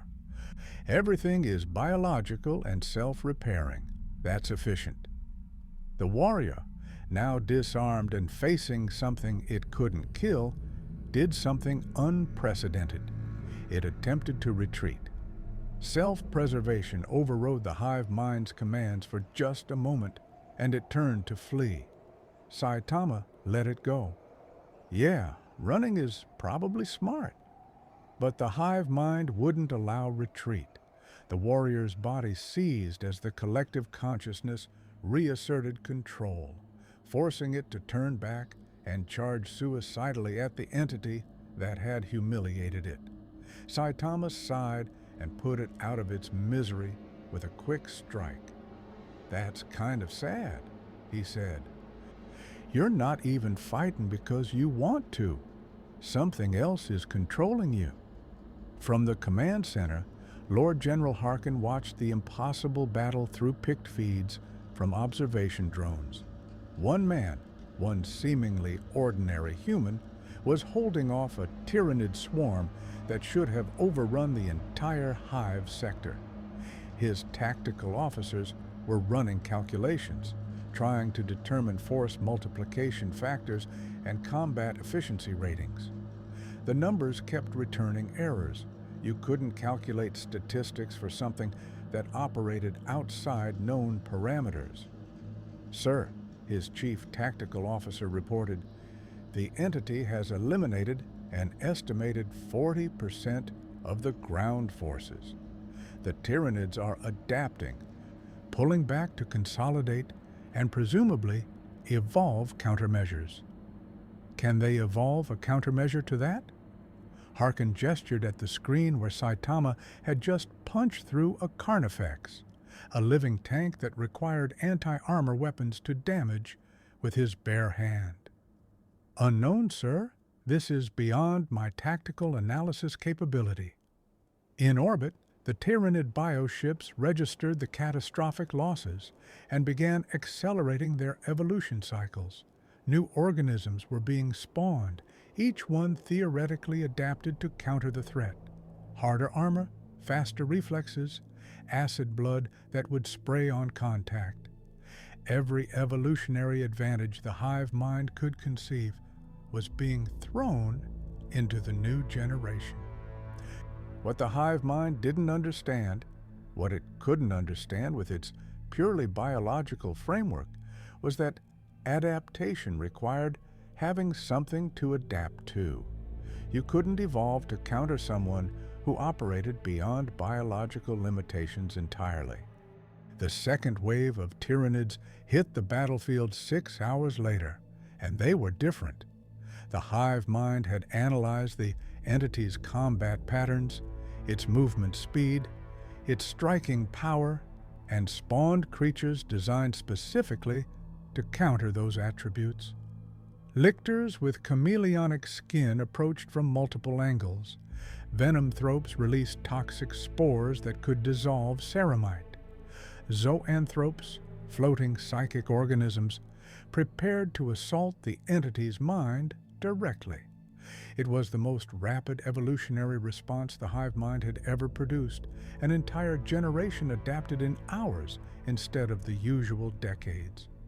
The bioships orbiting above pumped out new organisms with singular focus. Kill the anomaly. Saitama was sitting on a pile of Tyranid corpses from the first wave, eating another ration bar and making the same disgusted face. He'd been offered better food, but insisted he didn't want special treatment. The guardsmen maintaining a perimeter around him had given up trying to understand his psychology. "Here they come again," he observed, watching the horizon fill with new creatures. These ones look different, more colorful. The Venomthropes released their spores first, clouds of toxins that could kill a space marine in minutes. The poison filled the air, turning the atmosphere into a soup of biological death. Saitama waved his hand dismissively, and the wind from the gesture simply blew the spores away, dispersing them before they could take effect. "That's annoying," he commented. "Can you guys not do the poison thing? It's messy." The lictors struck next, appearing from stealth and attacking with razor-sharp claws in coordinated patterns designed to overwhelm even the fastest reflexes. 6 of them materialized simultaneously around Saitama, each one striking from a different angle with killing precision honed by millennia of evolutionary pressure.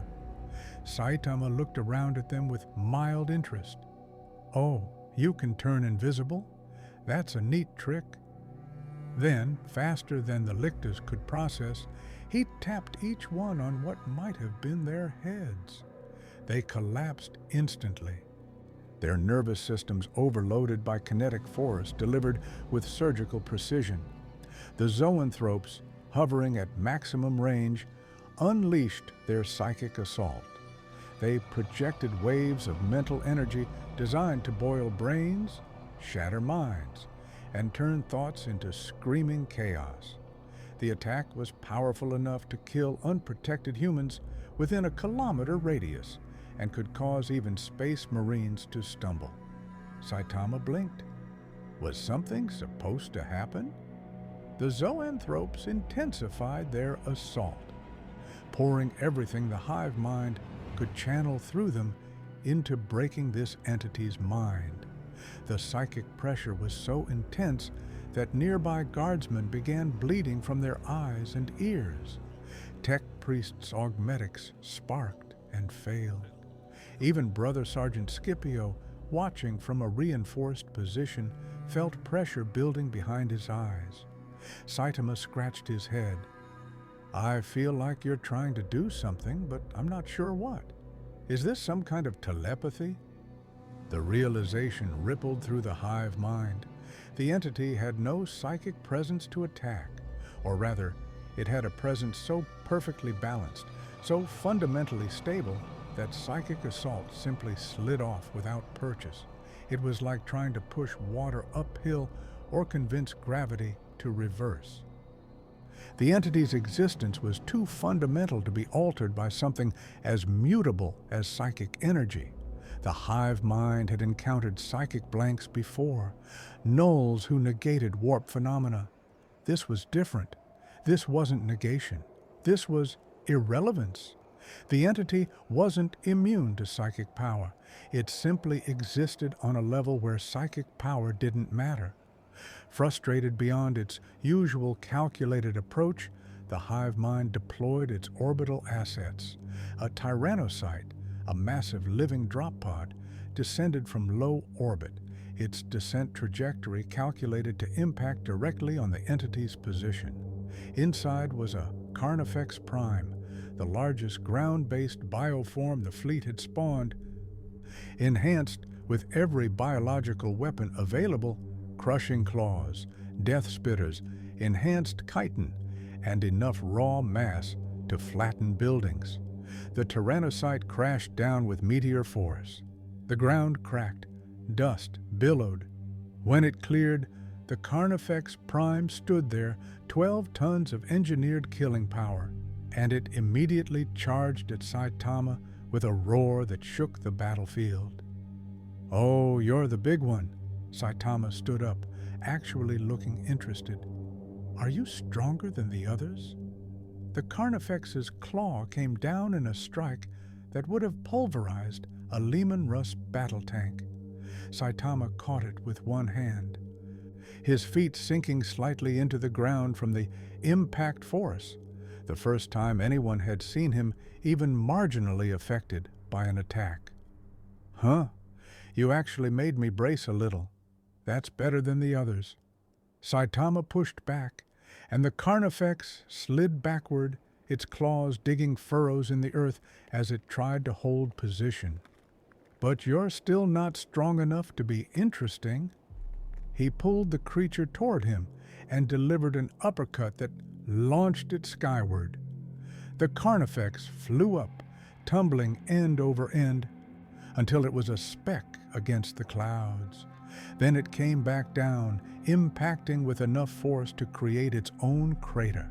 It didn't get back up. The hive mind observed this through countless eyes and made a calculation that few human commanders would recognize: retreat. Not because the objective wasn't achievable, but because achieving it would cost more biomass than could be reclaimed from consumption. The entity alone wasn't worth the resource expenditure, but the hive mind had never retreated before. Retreat implied failure, implied the existence of something that couldn't be consumed. This was new data, disturbing data, and the hive mind didn't like new data that contradicted its understanding of the galaxy.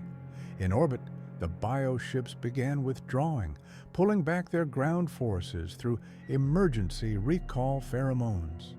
Tyranids across the battlefield suddenly turned and ran, ignoring their prey to return to the mycetic spores that would carry them back to the fleet. Saitama watched them go with something approaching disappointment. "They're leaving. I thought we were just getting started." From the command center, Lord General Harkin stared at his tactical displays in disbelief. "The Tyranids are withdrawing. They're breaking off the assault." "That's impossible," his tactical officer replied. "Tyranids don't withdraw. They consume or they die. There's no tactical retreat in their behavior patterns." I'm looking at it happen right now, Harkin snapped. Get me analysis. Why would a hive fleet retreat from one target? The answer, when the tech priests finally calculated it, was elegant in its horror. The hive mind had determined that Saitama represented a net loss. Consuming his biomass, assuming it was even possible, would cost more organisms than his body mass was worth. In the pure mathematics of consumption and growth that governed Tyranid's strategy, he was a negative resource. It was the first time in recorded Imperial history that a Tyranid fleet had performed cost-benefit analysis and decided a target wasn't worth consuming. Inquisitor Valdez received this analysis in her command post and felt the implications settle like weights. He's not just powerful, he's so powerful that a force whose entire purpose is consuming biomass decided he'd cost too much to eat. That's beyond classification, one of her tech priests finished. The entity represents a category error in Imperial threat assessment. He's not hostile, not neutral, not allied. He simply exists outside the paradigm. Brother Sergeant Scipio approached Saitama as the last Tyranid organisms vanished into their retrieval spores. They retreated because of you. Tyranids don't do that. Sorry? Saitama seemed genuinely apologetic. I didn't mean to mess up your battle. I just thought if they were going to attack people, I should stop them. You did stop them. Completely. A threat that has consumed entire worlds simply gave up because you were here. Scipio's tone carried something between respect and existential concern. Do you understand what that means? That I'm strong? Saitama offered. That you're stronger than entire war fleets, stronger than demonic incursions, stronger than orc wars. Scipio paused. The question everyone in the Imperium will be asking is, are you stronger than the Emperor himself? The question hung in the air like a heretical bomb. To even suggest that something mortal could match the God Emperor of mankind was blasphemy of the highest order. But after everything witnessed, after every impossibility made real, the question had to be asked. Saitama shrugged. I don't know. Never met him. Is he strong? He is the master of mankind, the most powerful psyker in the galaxy. He has protected humanity for 10,000 years from his golden throne on Terra. Scipio spoke with the reverence all Imperial servants held for the Emperor. He sounds important, Saitama acknowledged, but I still just want to go home. Do you think he knows about portals and dimension stuff? If anyone in the galaxy has such knowledge, Inquisitor Valdez interjected, having approached during the conversation.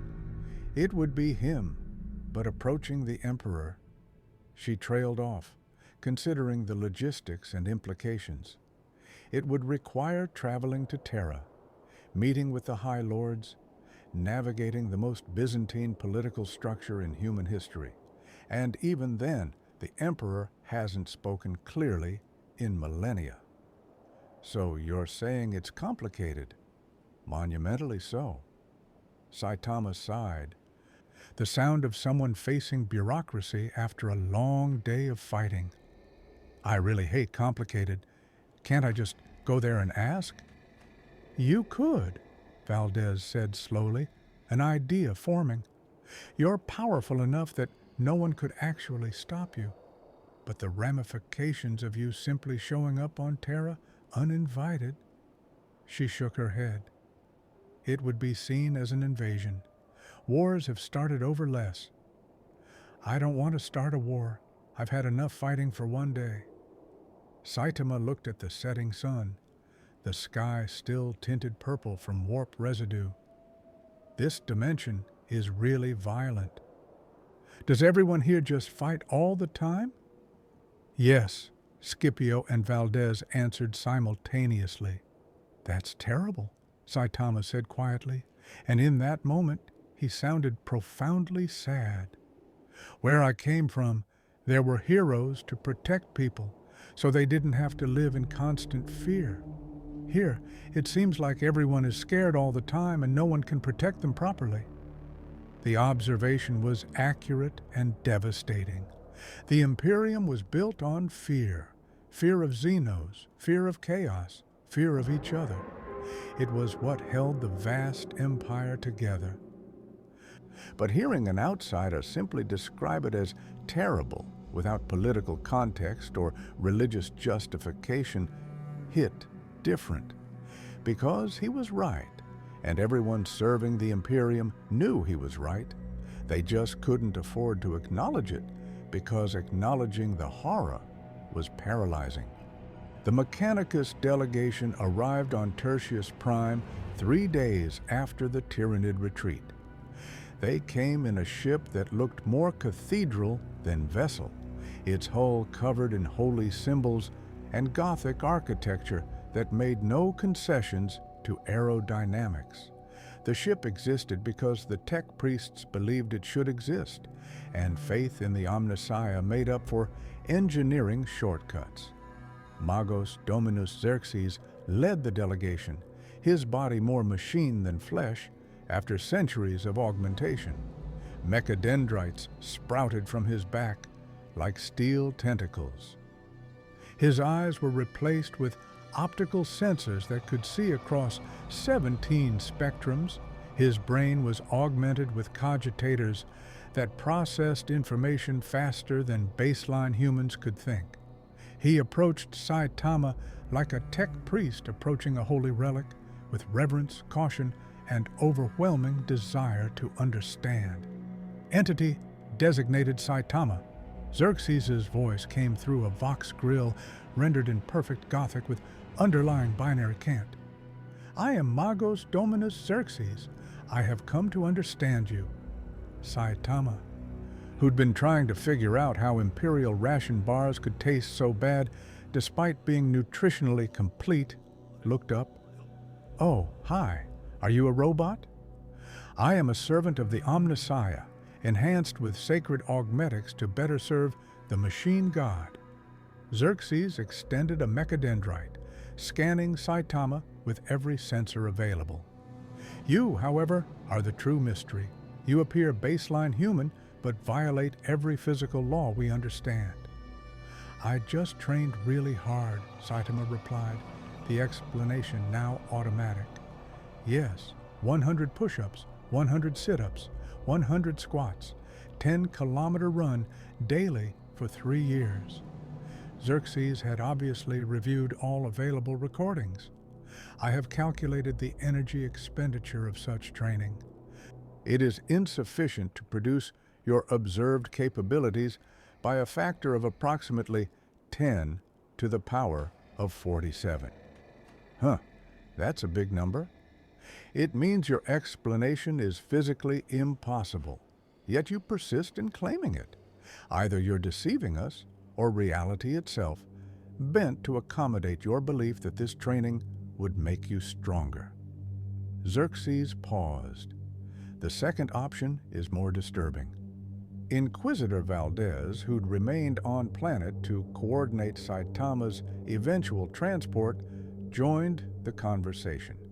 "Magos, have you determined if he could be a product of Dark Age technology? Some kind of perfect human template?" "Negative.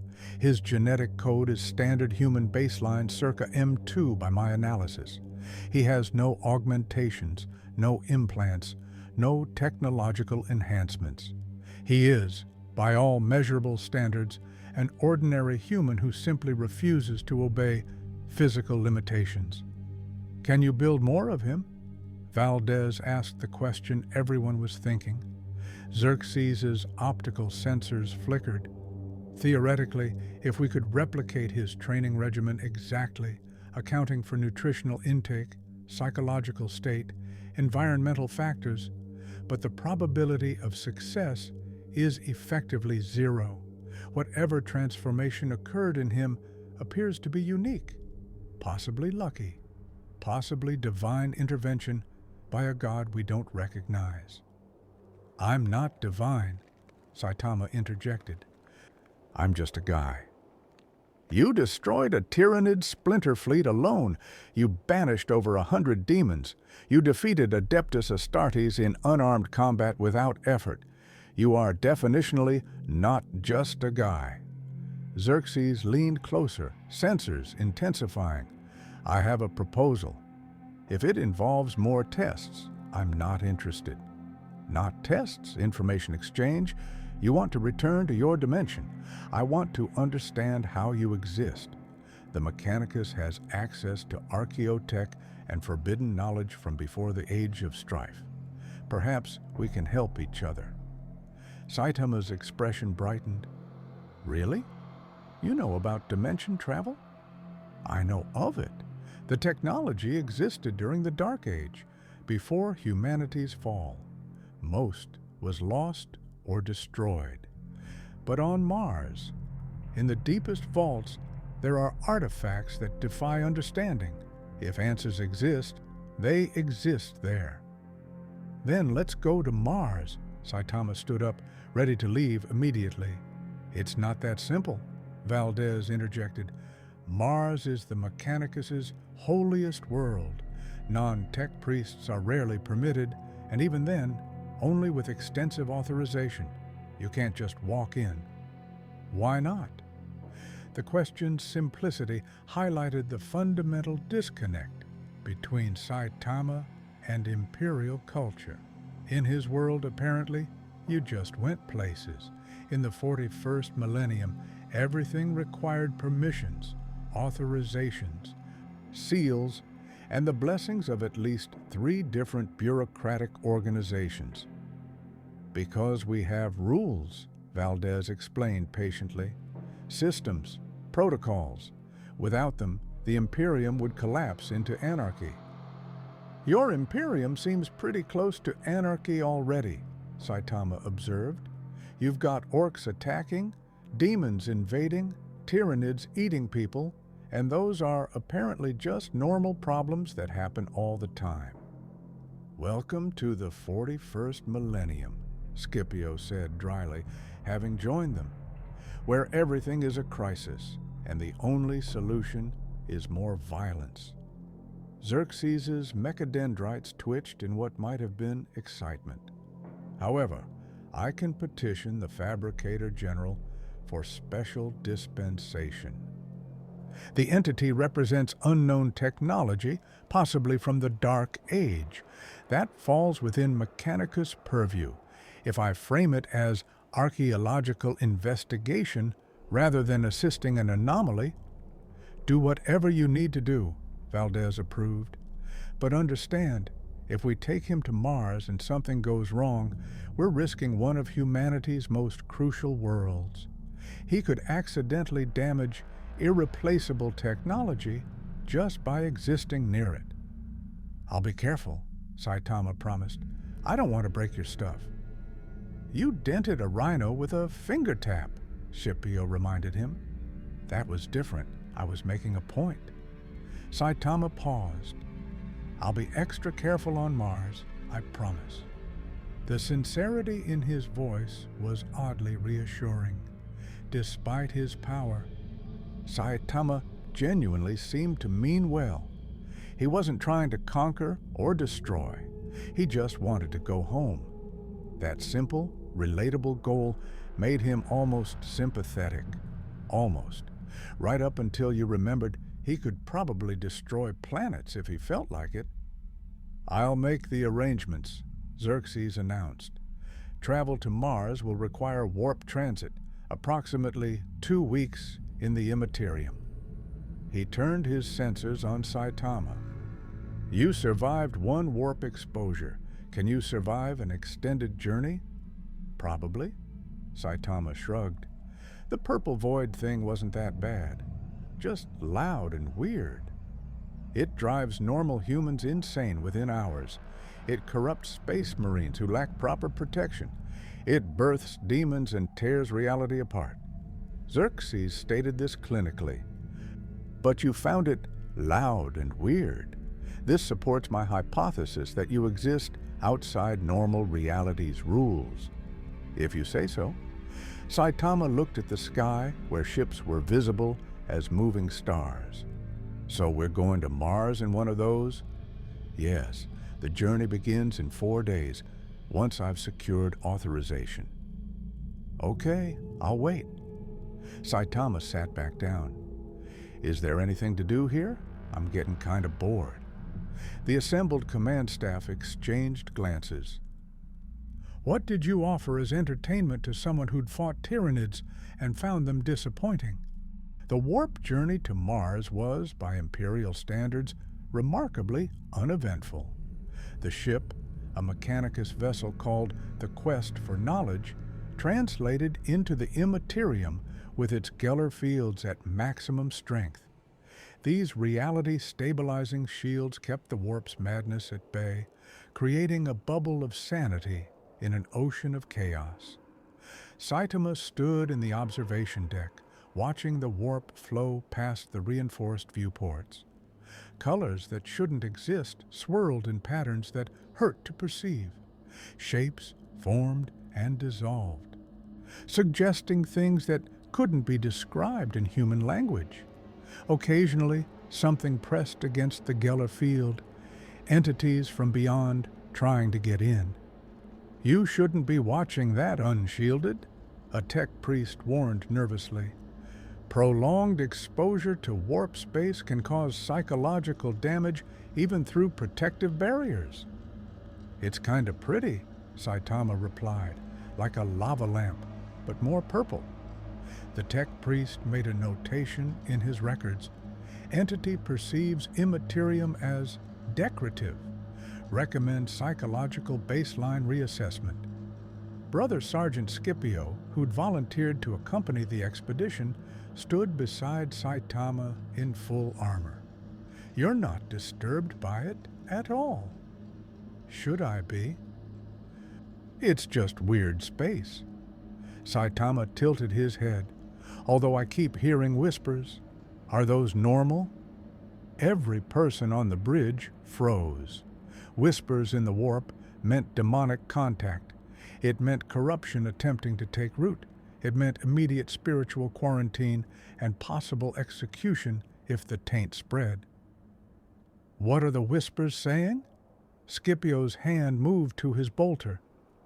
Mostly just insults. Stuff like, your soul is weak, and join us in eternal suffering. Pretty standard villain dialogue. Saitama scratched his head.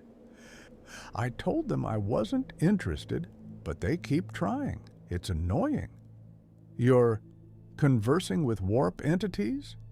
Magos Xerxes' mechadendrites twitched frantically. That should be impossible without psychic sensitivity, and fatal without extreme mental fortification.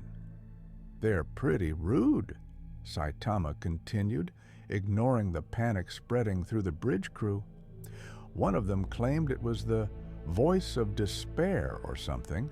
I told it that despair was just giving up, and giving up was for quitters. It got mad and went away. Inquisitor Valdez, who'd also joined the expedition despite her reservations, activated her psychic wards and began prayers of protection. Magos, we need to... Wait, Xerxes was studying his instruments. The warp turbulence around our position is calming, statistically improbable calm, as if something is actively repelling hostile entities. His sensors focused on Saitama. It's him. His presence is creating a dead zone in the Immaterium, not through psychic nullification, but through simple rejection. The warp rejects him? Valdez tried to process this. That's backwards. The warp corrupts everything, unless it encounters something so fundamentally stable that corruption can't find purchase. Xerxes' voice carried academic fascination. He's not a blank. Those create voids. He's more like bedrock. The warp flows around him because altering him would require more energy than the warp can muster.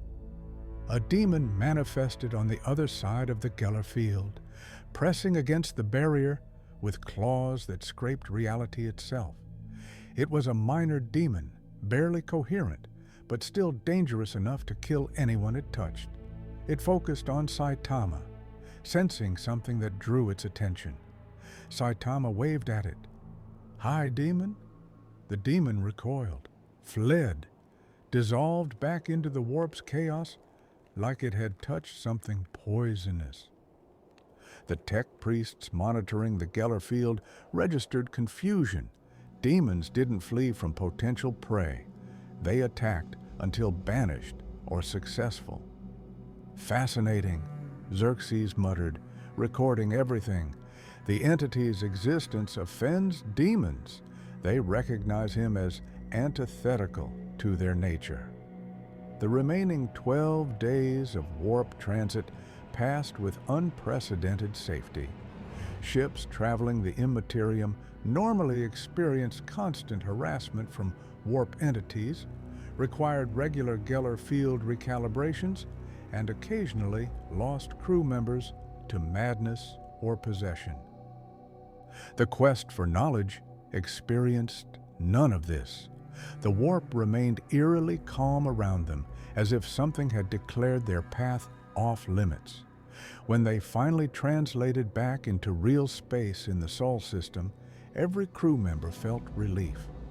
Warp travel was always dangerous, but travel that went too smoothly was almost more disturbing than chaotic passages. It suggested the warp had noticed them and decided to be polite, which implied plans beyond human comprehension. Mars appeared on the view screens, the red planet, covered in forges and temples to the machine god. The surface glowed with industrial heat. Orbital stations clustered around it like metallic moons. This was humanity's greatest forge world, where technology was religion and knowledge was sacred. "We're here," Saitama observed, stating the obvious. "We are approaching the holiest world of the Mechanicus," Xerxes corrected. "Appropriate reverence is required.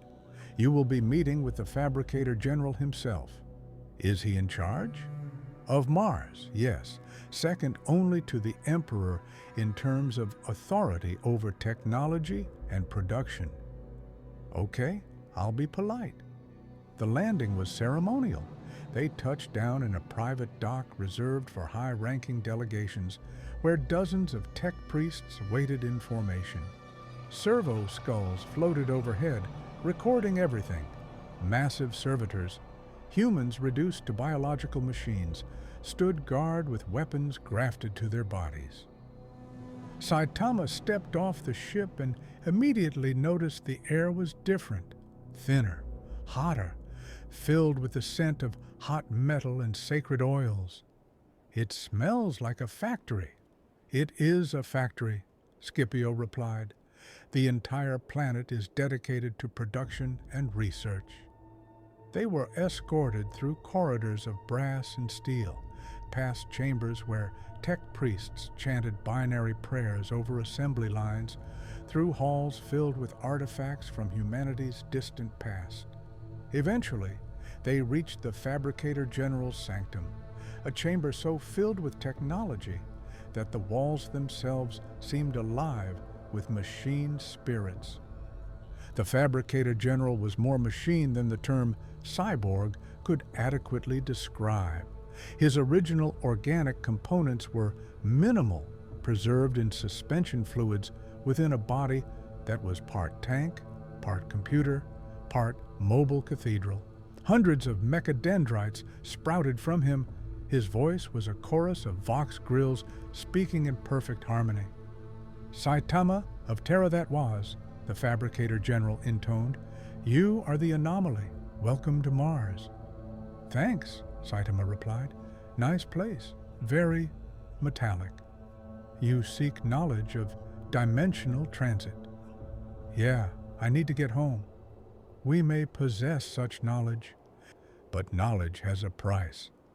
The Fabricator General's optical sensors focused with intensity. You will submit to study. Let us examine you, understand you, perhaps replicate you. In exchange, we will share what we know of bridging realities.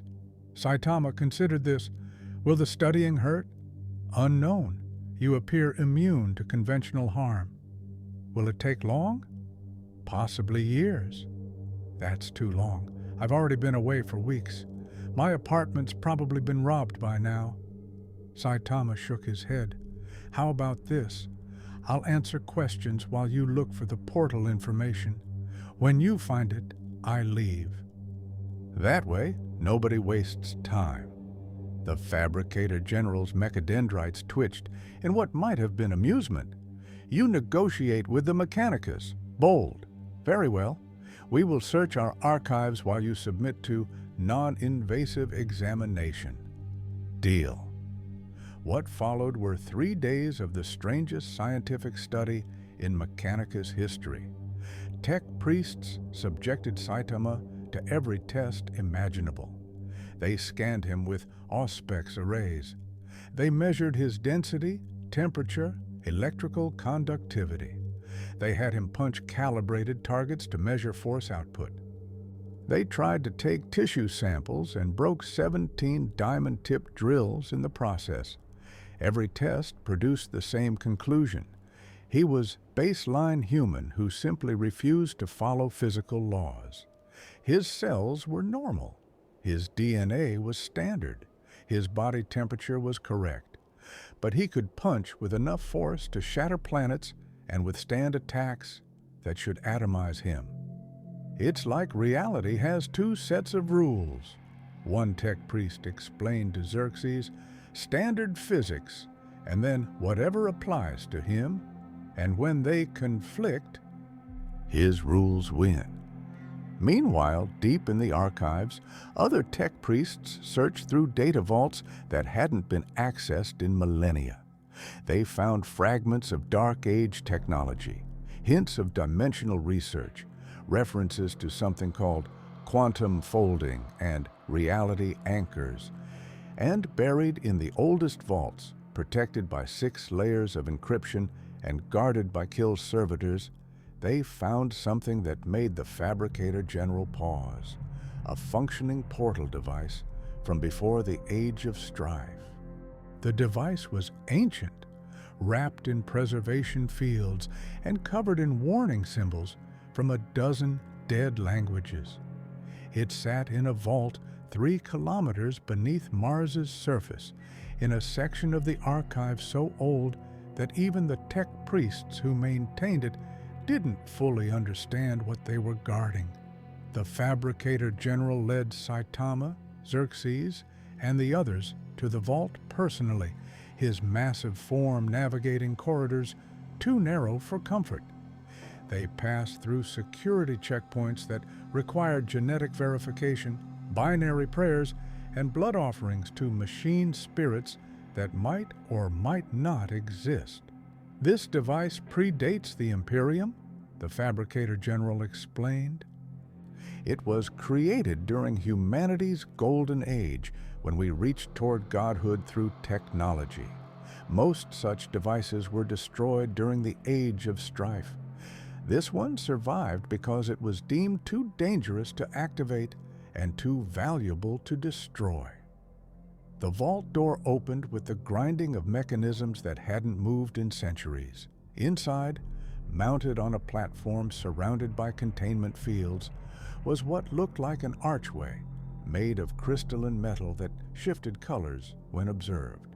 Symbols flickered across its surface, mathematical equations that described physics humanity had forgotten. A dimensional gateway, Xerxes breathed with religious awe. Functional archaeotech, the Omnissiah has blessed us.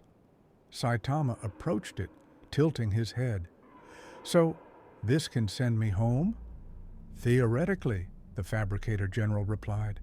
If we can activate it, if we can calibrate it correctly, if it doesn't explode or tear a hole in reality, or summon something worse than demons, The device's operation manual was lost 10,000 years ago. "Can you try?" Saitama asked simply. Tech priests swarm the device, connecting instruments and chanting prayers to machine spirits. Xerxes interfaced directly with the archway through mechadendrites, his consciousness merging with ancient systems that had slept for millennia.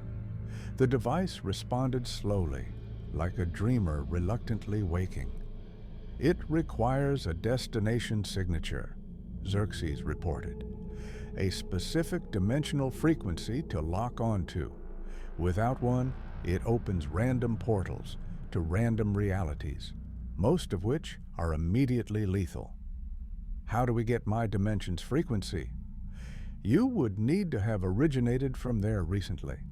The warp exposure that brought you here should have left residual." Xerxes trailed off, his sensors focusing on Saitama with sudden intensity. "You're still covered in dimensional residue, faint but present. You're like a map to your own origin. Is that good or bad?" "Good, if I can extract and interpret it. Bad if the process erases the data before we finish calibration." For 6 hours, tech priests worked with frantic precision. They scanned Saitama from every angle, analyzing particles of warp energy still clinging to him, building a profile of his home reality based on quantum echoes. The mathematics involved were beyond anything taught in the Mechanicus's standard curriculum. They were pulling from Dark Age texts, fragments of forbidden knowledge, and occasionally just guessing. Brother Sergeant Scipio watched the proceedings with the patience Space Marines were famous for. "If this works, you'll be gone, just like that." "Yeah," Saitama replied. "Sorry if that's sudden. You guys have been nice, mostly, even if your universe is really violent. What will you tell people when you return, that you visited the far future and fought aliens?" "Probably not. Nobody would believe me." Saitama smiled slightly. "They barely believed me when I said I got strong from basic training. Talking about space marines and demons would just make them think I'm crazy. Perhaps that's wise. Some knowledge is too strange to share." Inquisitor Valdez joined them, having observed silently until now. "When you leave, the Imperium will have to decide how to classify what happened here. An entity from the past, powerful enough to challenge anything we've encountered, appeared and then vanished. Do we record it as fact? Myth? Redact it entirely? Does it matter?" Saitama asked. "To the Imperium, everything matters. Information is controlled. History is curated. If word spreads that someone achieved your power through simple training, it could destabilize everything." She paused. "I'll probably recommend partial redaction. Keep it in inquisitorial records, but remove it from public knowledge." "You're going to lie about it?" "I'm going to protect people from a truth they can't handle." Valdez met his eyes. "In your time, could everyone handle knowing that training hard enough could break reality? That gods and emperors were irrelevant if you just did enough push-ups?" "No," Saitama admitted. "People would probably hurt themselves trying, or go crazy when it didn't work for them." "Exactly. Some truths are dangerous." "We're ready," Xerxes announced. The archway was glowing now, energy building within its crystalline structure. Equations scrolled across its surface, calculations running faster than human eyes could follow.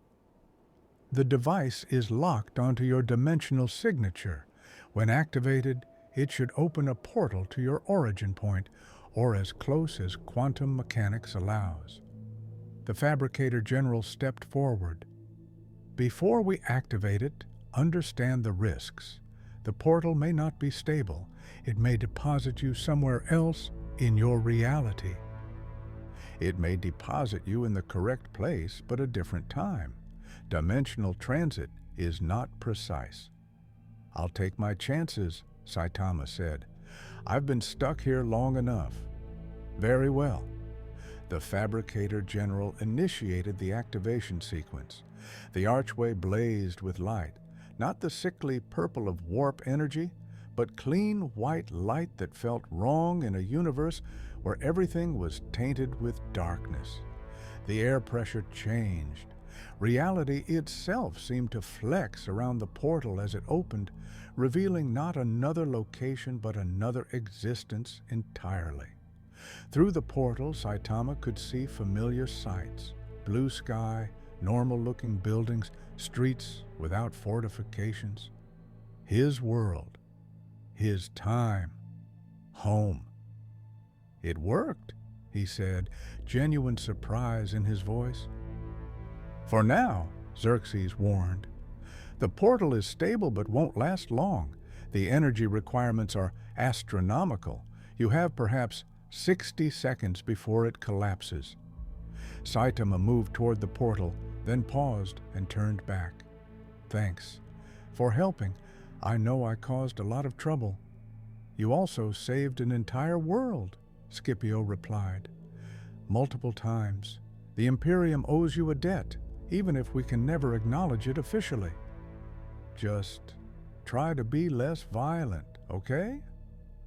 All this constant war stuff seems really exhausting. We'll take it under advisement, Valdez said dryly. Saitama stepped toward the portal. At the last moment, the small orc who'd declared itself his follower came running into the vault, having somehow evaded security. It clutched its crude drawing of Saitama, punching the war boss. Boss, you's leaving. The orc looked genuinely distressed. Yeah, I'm going home. Can I come? No, you belong here. Find a good wall or something. Try not to hurt too many people. Saitama patted the orc's head, a gesture that would have gotten anyone else disemboweled. You're smarter than the other orcs. Use that. The orc nodded solemnly, understanding in its simple way that this was goodbye. Saitama turned to the portal one final time. I hope your emperor wakes up or whatever. You guys need better leadership. Then he stepped through, and the portal collapsed behind him with a sound like reality sighing in relief. Silence filled the vault. Did that just happen? A tech priest whispered. Log everything, the Fabricator General commanded. Seal these records under the highest classification. What occurred here must be studied, but carefully, very carefully. In the following days, the device would be returned to its vault. The records scattered across multiple archives, and everyone involved sworn to secrecy under pain of execution.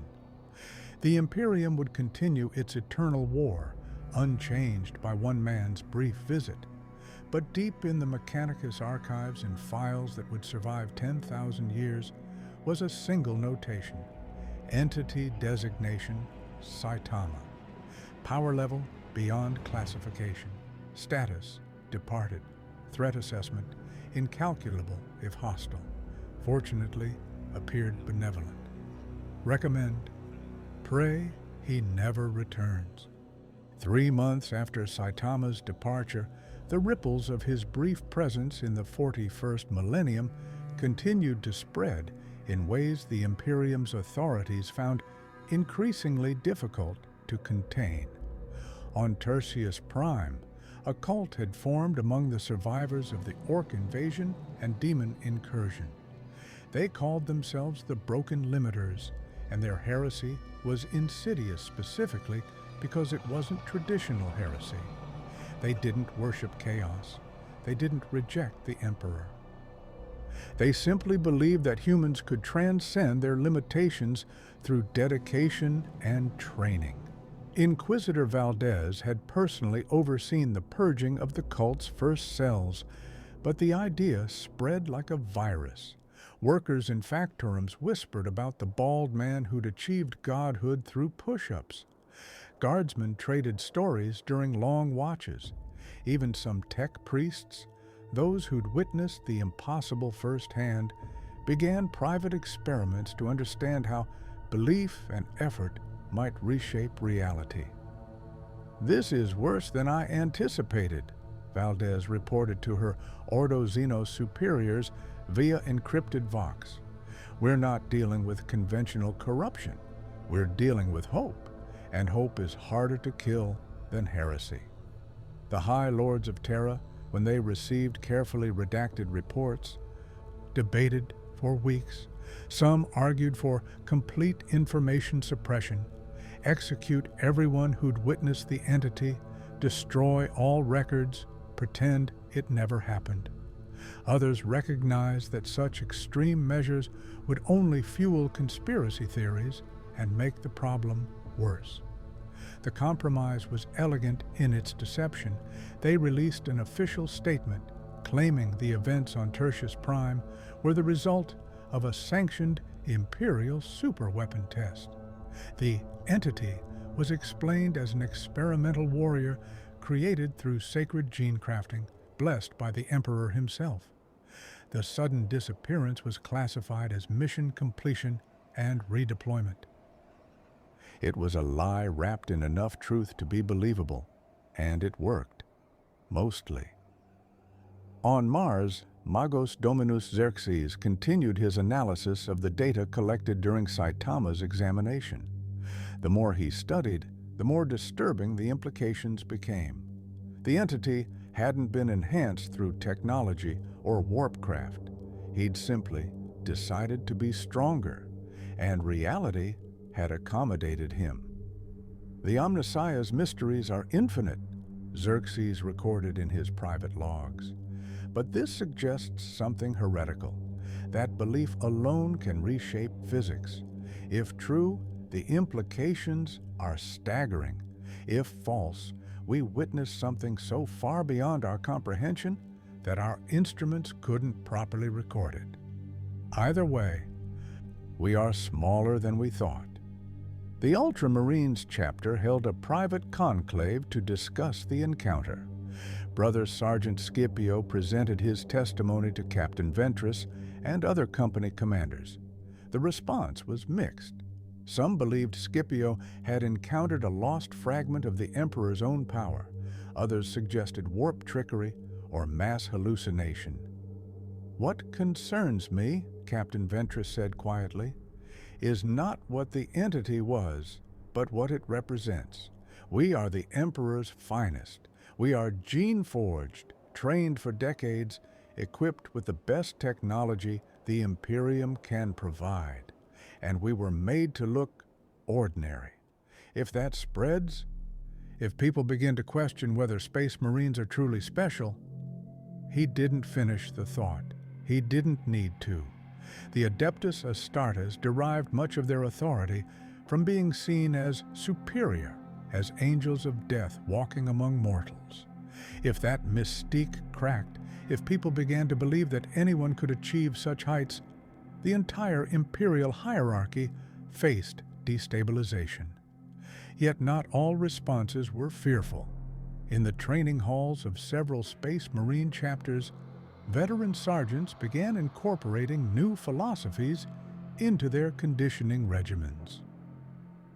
They didn't speak openly of Saitama, that would be heretical, but they emphasized persistence, consistency, and the idea that limitations existed to be overcome. Some called it renewed dedication to the Emperor's vision of human perfection. Others recognized it as something more dangerous, inspiration. The Tyranid hive mind, vast and alien, processed the encounter in its own way. The splinter fleet that had retreated from Tertius Prime carried genetic memory of the entity that had defeated it. That memory spread through the hive mind like a warning beacon. Avoid this configuration of matter. This specific pattern of existence was a threat. For the first time in the species' history, The Tyranids had encountered something they classified as "do not consume." The implications rippled through tendrils of the hive mind stretching across galaxies. Adaptation required understanding threats. But how did one adapt to something that existed outside the paradigm of biological evolution? The Tyranids, for all their mindless hunger, were learning something profound. Some problems couldn't be solved through consumption and adaptation. Some obstacles were simply insurmountable. In the warp, demons that had witnessed Saitama's casual dismissal of their kind spread their own warnings. The Chaos Gods, Khorne, Nurgle, Tzeentch, and Slaanesh, noticed the disturbance. An entity that couldn't be corrupted, couldn't be tempted, couldn't be killed, and couldn't be understood had briefly touched reality and then vanished. Tzeentch, god of schemes and change, found the occurrence fascinating. Here was something that defied prediction, that acted without grand plans or hidden motivations.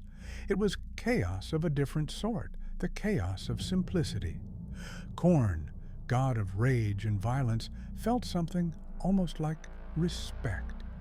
The entity had been a warrior without anger, achieving victory without glory-seeking.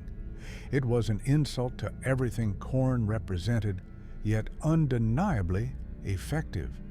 Nurgle, god of decay and entropy, was disturbed.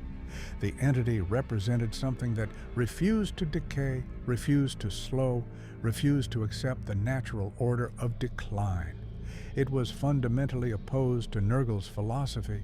Slaanesh, god of excess and sensation, found the entity boring, which was perhaps the worst insult of all, to be deemed unworthy of attention by the Prince of Pleasure.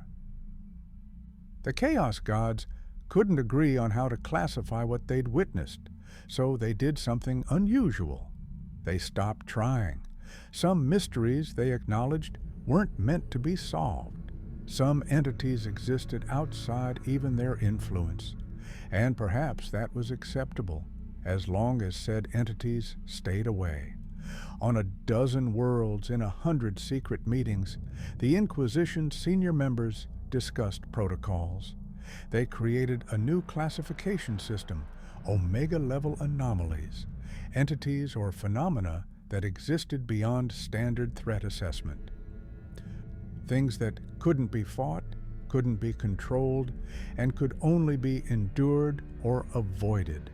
Saitama became case study Omega-1, the first entity to earn the designation, hopefully the last.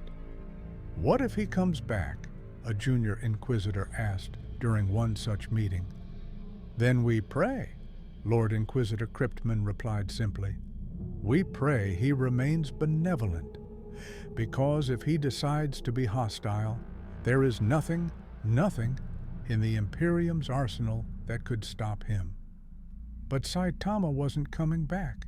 He was home, in his dimension, probably dealing with whatever mundane problems heroes in his world faced. Monster attacks, grocery sales, apartment rent. The 41st millennium continued its eternal grind of war, slightly changed by his visit, but mostly unchanged, because the Imperium was vast, ancient, and slow to adapt. One man, no matter how powerful, couldn't reshape it in weeks. Yet seeds had been planted, ideas had spread, and in the grim darkness of the far future, where there was only war, a small number of people now believed something different. That strength came not from gods or genetic engineering or holy blessings, but from simple, persistent effort. It was a dangerous idea, a heretical idea, and like all dangerous ideas, it would grow in the shadows, waiting for the right moment to bloom.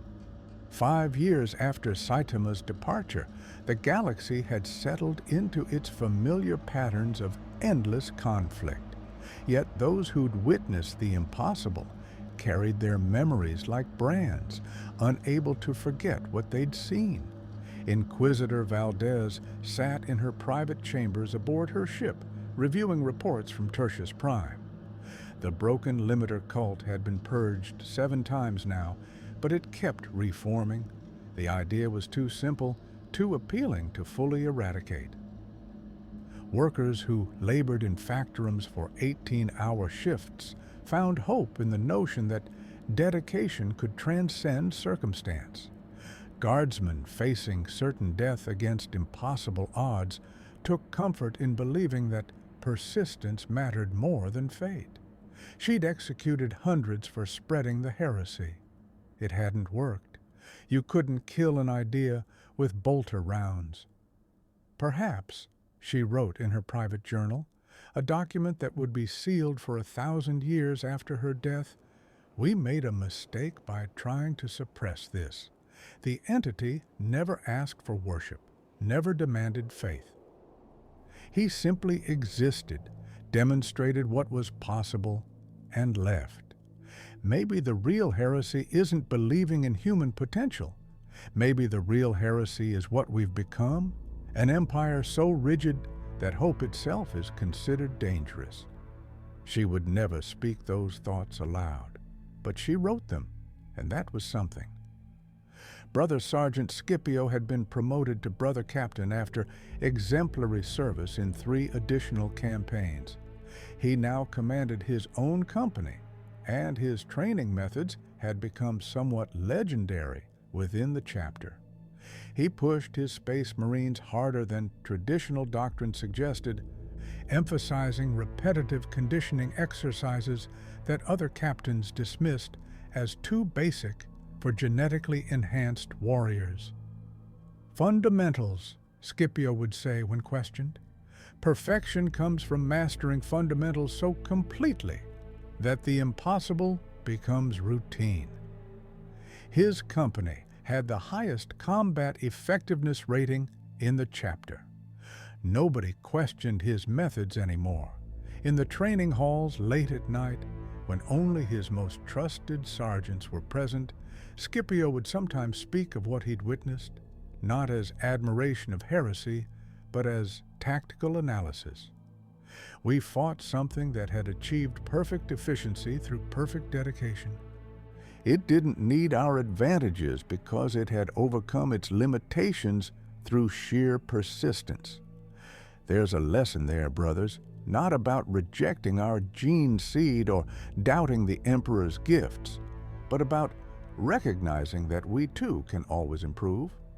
The lesson was subtle, carefully framed within acceptable doctrine, but it spread nonetheless.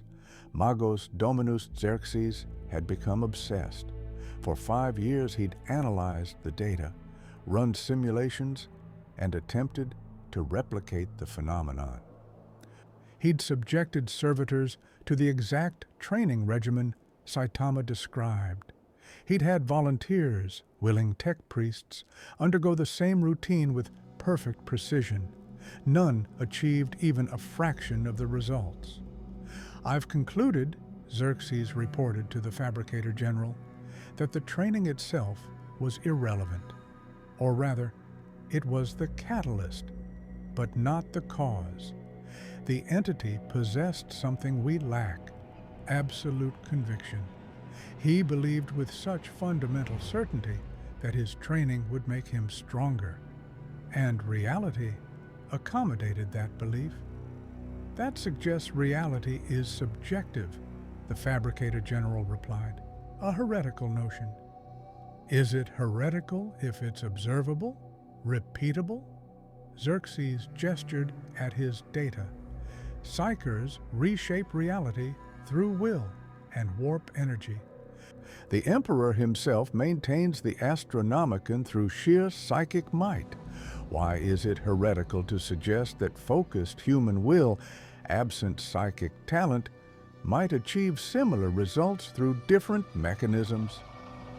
Because it undermines the Imperial truth. It suggests humans don't need the Emperor's guidance or the Mechanicus's technology. They just need determination. The Fabricator General's mechadendrites twitched. And yet, I cannot deny the evidence. The entity existed. We examined him. Your data is sound. So what do? We continue to study it quietly, and we pray no one else discovers how to replicate it. On Tertius Prime, in the lower hive, where authorities rarely ventured, a movement had formed, not a cult. Those were too easy to identify and purge. This was something subtler, a philosophy, a way of life. They called themselves the Dedicated.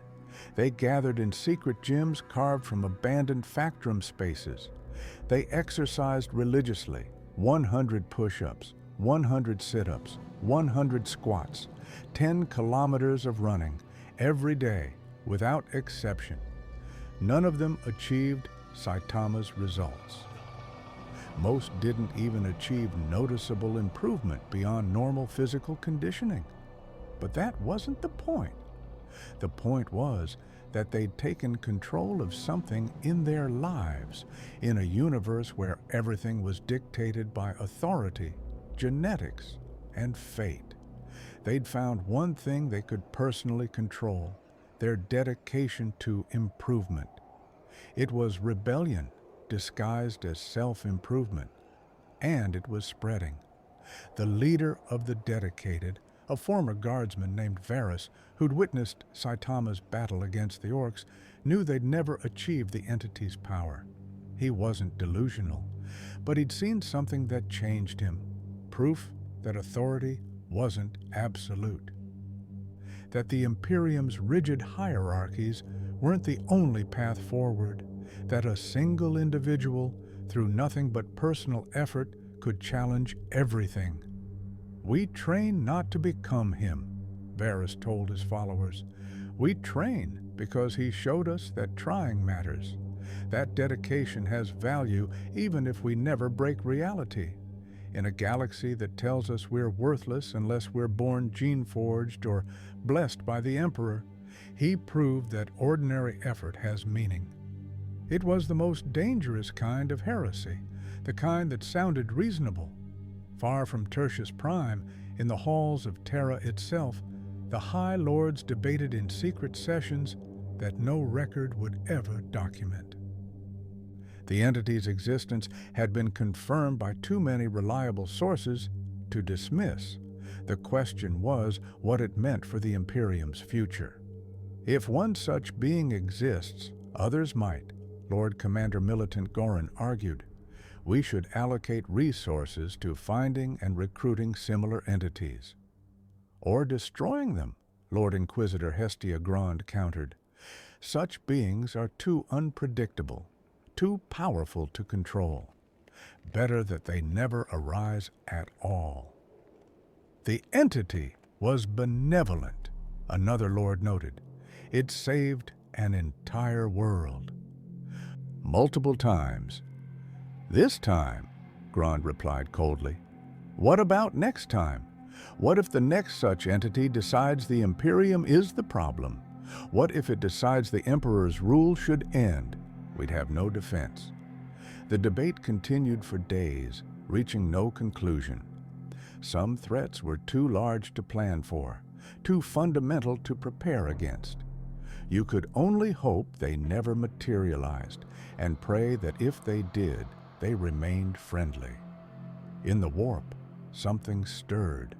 The Chaos Gods, in their eternal scheming, had been watching the after effects of Saitama's visit. They'd seen how one simple truth, that dedication could transcend limitation, had spread like a virus through Imperial space.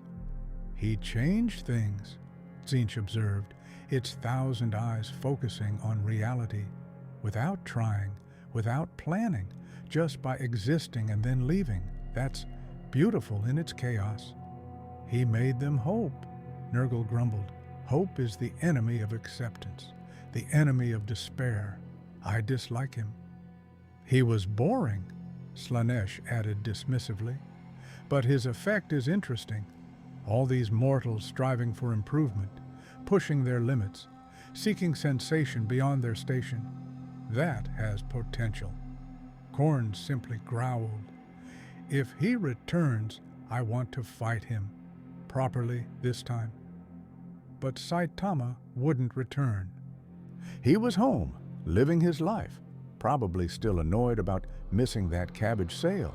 He'd never know that his brief visit to the 41st millennium had planted seeds of change in an empire that hadn't changed in 10,000 years. And perhaps that was fitting. Heroes didn't need to know their impact. They just needed to do what was right when the moment demanded it, then return to their ordinary lives. In the grim darkness of the far future, where there was only war, a small light had been kindled. Not the light of the Emperor, not the light of faith or technology or genetic superiority, just the light of a simple idea. That trying mattered, that dedication had value, that ordinary people, through persistent effort, could achieve extraordinary things. It was a dangerous light, a heretical light, and in the oppressive darkness of the 41st millennium, it shone all the brighter for being so unexpected. The galaxy continued its eternal war. The Imperium ground on, crushing billions beneath its bureaucratic weight. Chaos spread corruption.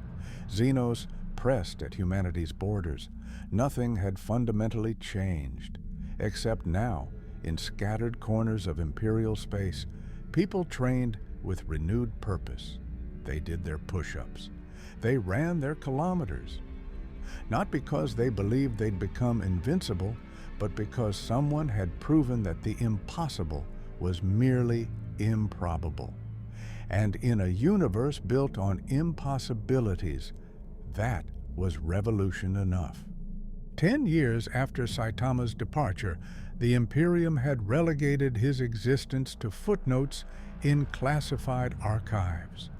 The broken limiter movement had been suppressed, its followers scattered or executed. The dangerous idea that ordinary dedication could transcend human limits had been buried beneath layers of propaganda and counter-doctrine. The High Lords congratulated themselves on containing a potential crisis. They were wrong.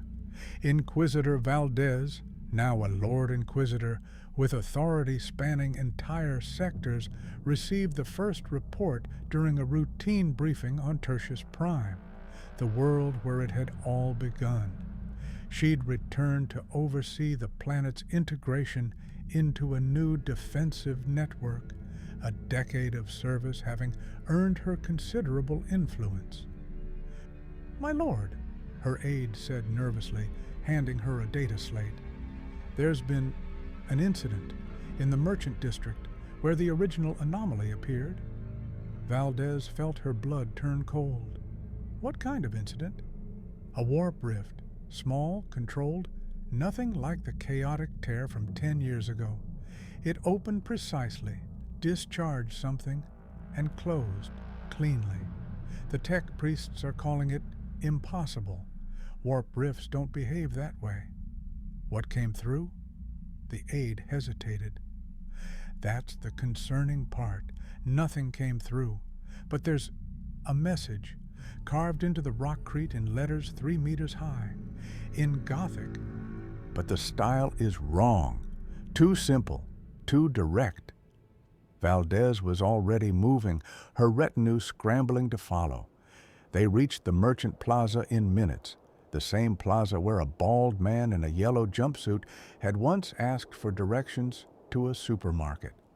The message was exactly as described, carved with such precision that it looked machine-made, yet the edges showed signs of being created by raw force rather than tools. "Sorry for the mess last time. Bringing friends to help with your monster problem." S. "Monster problem?" Valdez's tactical officer asked. "What monster problem?" As if in answer, alarms began wailing across the hive. Not invasion alarms. Something worse, something that made even seasoned soldiers pale. "My lord!" A Vox operator's voice crackled with barely controlled panic. Orbital stations are reporting massive warp disturbances, not one rift, dozens, hundreds. They're opening simultaneously across the entire sector, and the signatures, they don't match any known chaos pattern. Valdez ran calculations in her head, her enhanced inquisitorial training putting pieces together at frightening speed.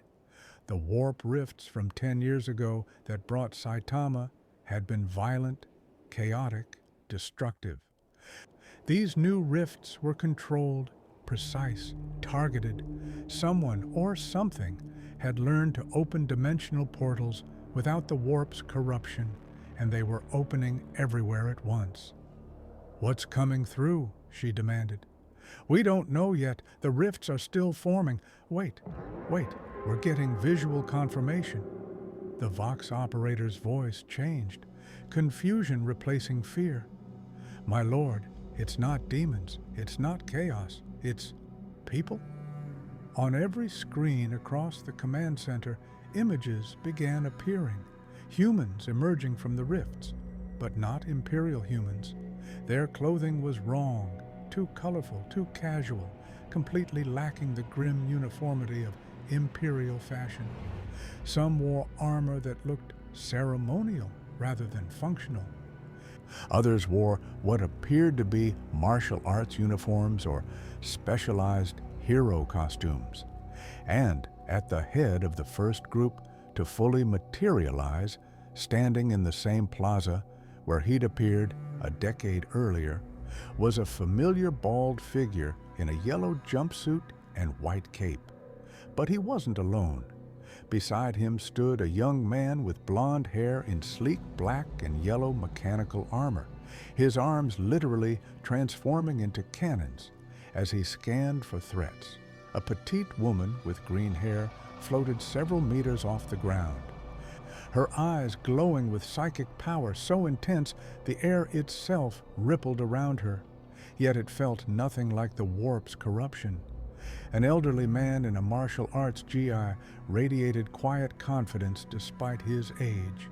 A samurai in traditional garb rested his hand on his katana with casual readiness. Behind them, more figures emerged. A man in full plate armor that somehow looked both medieval and futuristic. A child in a backpack bristling with impossible technology. A stern-looking man whose very presence suggested he'd calculated 17 ways to win before the fight even started. A pale man in a trench coat who looked like he'd crawled out of a grave. A man so impossibly muscular that even Space Marines looked slight by comparison. A hero in a dog costume, sitting calmly. A warrior whose speed made the air shimmer. A small figure on a bicycle wearing a helmet and an expression of absolute determination. And standing slightly apart from the others, a man in casual clothes whose aura of barely contained power made even Saitama's presence feel understated. Brother Captain Scipio, who'd been stationed on Tertius Prime specifically because of his prior experience with the entity, approached the plaza with his full company. He'd trained for this moment, prepared contingencies, hoped it would never come. Saitama noticed the Ultramarines and waved casually. "Oh, hey, it's you guys. You got promoted. Nice armor upgrade." "Saitama?" Scipio kept his bolter lowered, but ready. "You returned. Why?" "Well, funny story." Saitama scratched his head in that familiar gesture. "After I got home, I couldn't stop thinking about how violent your universe was. All those monsters and aliens attacking all the time. And then I was talking to Genos here." He gestured at the young man in mechanical armor, and I mentioned it. And he told the Hero Association, and they got really interested in interdimensional humanitarian aid and, well, we figured we'd come help out. The man standing apart from the group stepped forward, his casual demeanor completely at odds with the crushing pressure of power radiating from him. I am Blast S-Class Rank 1 of the Hero Association. We've been monitoring your dimensional space since Saitama's return. Your empire faces existential threats from multiple vectors: biological, demonic, and what you call Xenos. You're fighting a war on every front simultaneously.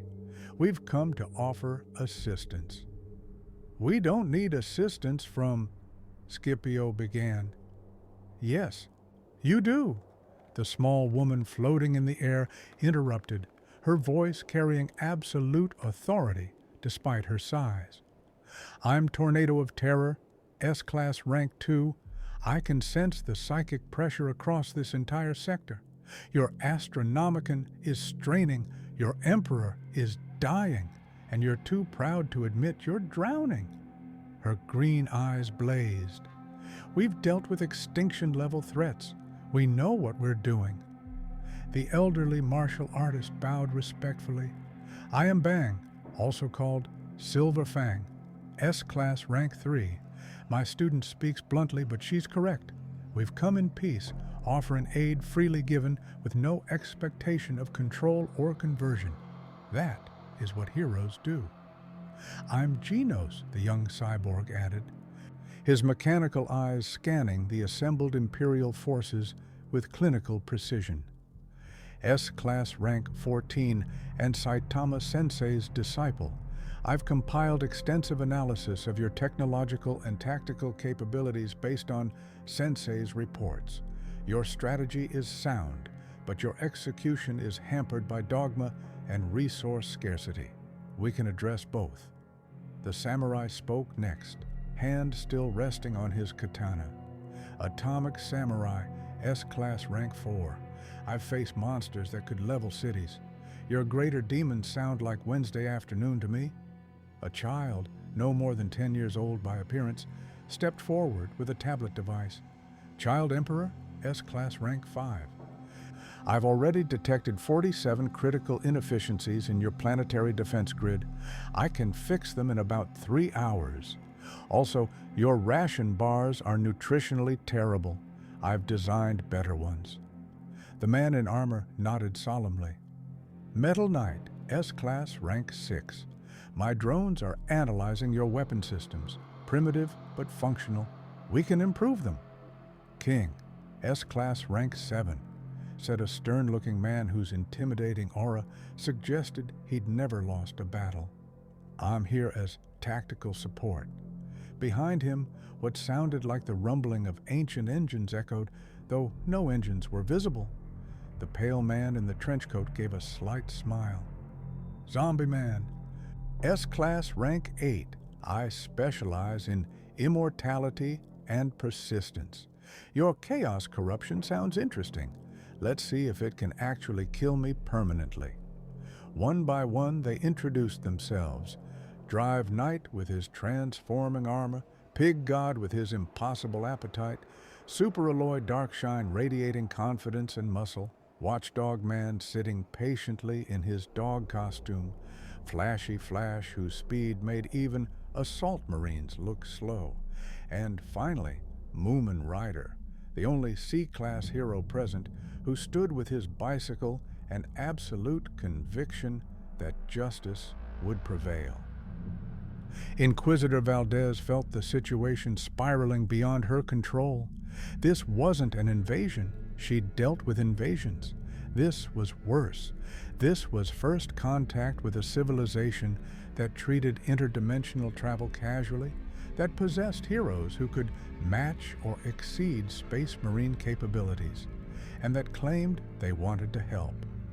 The Imperium didn't know how to handle genuine assistance from peers. It only understood hierarchy, rulers and ruled, conquerors and conquered. The idea of allies who expected nothing in return was alien to Imperial thinking. We need to report this to Terra immediately, she said quietly. Already done, her aide replied, voice shaking. Lord Commander of the Imperium Robut Gilliman himself is being informed, along with the Fabricator General, the Grand Master of Assassins, and every High Lord. They're calling an emergency conclave. Across the galaxy, astropaths began screaming as they transmitted urgent messages. The impossible had returned, and this time it brought an army. Saitama looked around at the assembled Imperial forces, the weapons pointed at him and his companions, the fear and suspicion radiating from every direction. "So," he said with characteristic directness, "anyone want to point us toward the monsters that need punching? We brought a lot of heroes, and we're ready to help." Oh, and Genos made protein bars this time. Way better than those ration things you guys had. Want some? Genos produced packages wrapped in colorful foil. Protein bars from their dimension, bright and cheerful in a way that looked obscene against the Gothic architecture of the 41st millennium. The offer hung in the air between dimensions, between philosophies, between one universe that had given up hope and another that still believed heroes could save everyone. In the darkness between stars, ancient entities stirred. The Chaos Gods turned their attention to this new development with interest and concern. The Tyrannid hive mind, which had evolved protocols to avoid Saitama specifically, now detected dozens of similar power signatures and recalculated its strategies with something approaching dread. And on the golden throne of Terra, in a palace the size of continents, something that had been silent for 10,000 years stirred ever so slightly. The Emperor, through whatever fragment of consciousness remained, sensed what had entered his realm. Hope, genuine, uncomplicated, freely offered hope from warriors who still remembered what it meant to protect rather than merely survive. The psychic pressure of his attention focused on the plaza on Tertius Prime, and every psyker in the sector felt it, a single word transmitted with the weight of divine power. Interesting. The stage was set, the 41st millennium, that grim darkness where there was only war, was about to discover what happened when professional heroes, who still believed in saving people, met an empire that had forgotten how to be saved. Brother Captain Scipio lowered his bolter completely, making a decision that would echo through history. "Welcome back, Saitama, and welcome to your Hero Association. We should probably talk. There's a lot you need to understand about what you're offering to help with." "Sure," Saitama replied simply. "We've got time. That's what heroes do. We take the time to understand problems before punching them. Usually." He paused. "Okay, sometimes we punch first, but we mean well." Moomin Rider stepped forward, his bicycle bell ringing cheerfully in the grim atmosphere. "Justice means helping people who need it, even if they don't ask, even if they're in another dimension. That's what being a hero is all about." The simple, earnest declaration from the C-Class hero somehow carried more weight than all the S-Class posturing, because it was pure, uncomplicated, true. Behind them, the assembled heroes of the Hero Association stood ready, an army of hope in a galaxy that had forgotten what hope looked like. And in the archives of the Inquisition, in classified vaults across 1,000 worlds, tech priests frantically updated their records with a new designation, Omega-1, status, returned, accompanied by Hero Association forces. Minimum 15 Omega-level entities detected. Threat level exponentially escalated. Intent appears benevolent but extremely disruptive to Imperial order. Recommended response: contact Lord Commander Guilliman immediately. Emperor, preserve us all. The game had changed, and the 41st millennium would never be the same.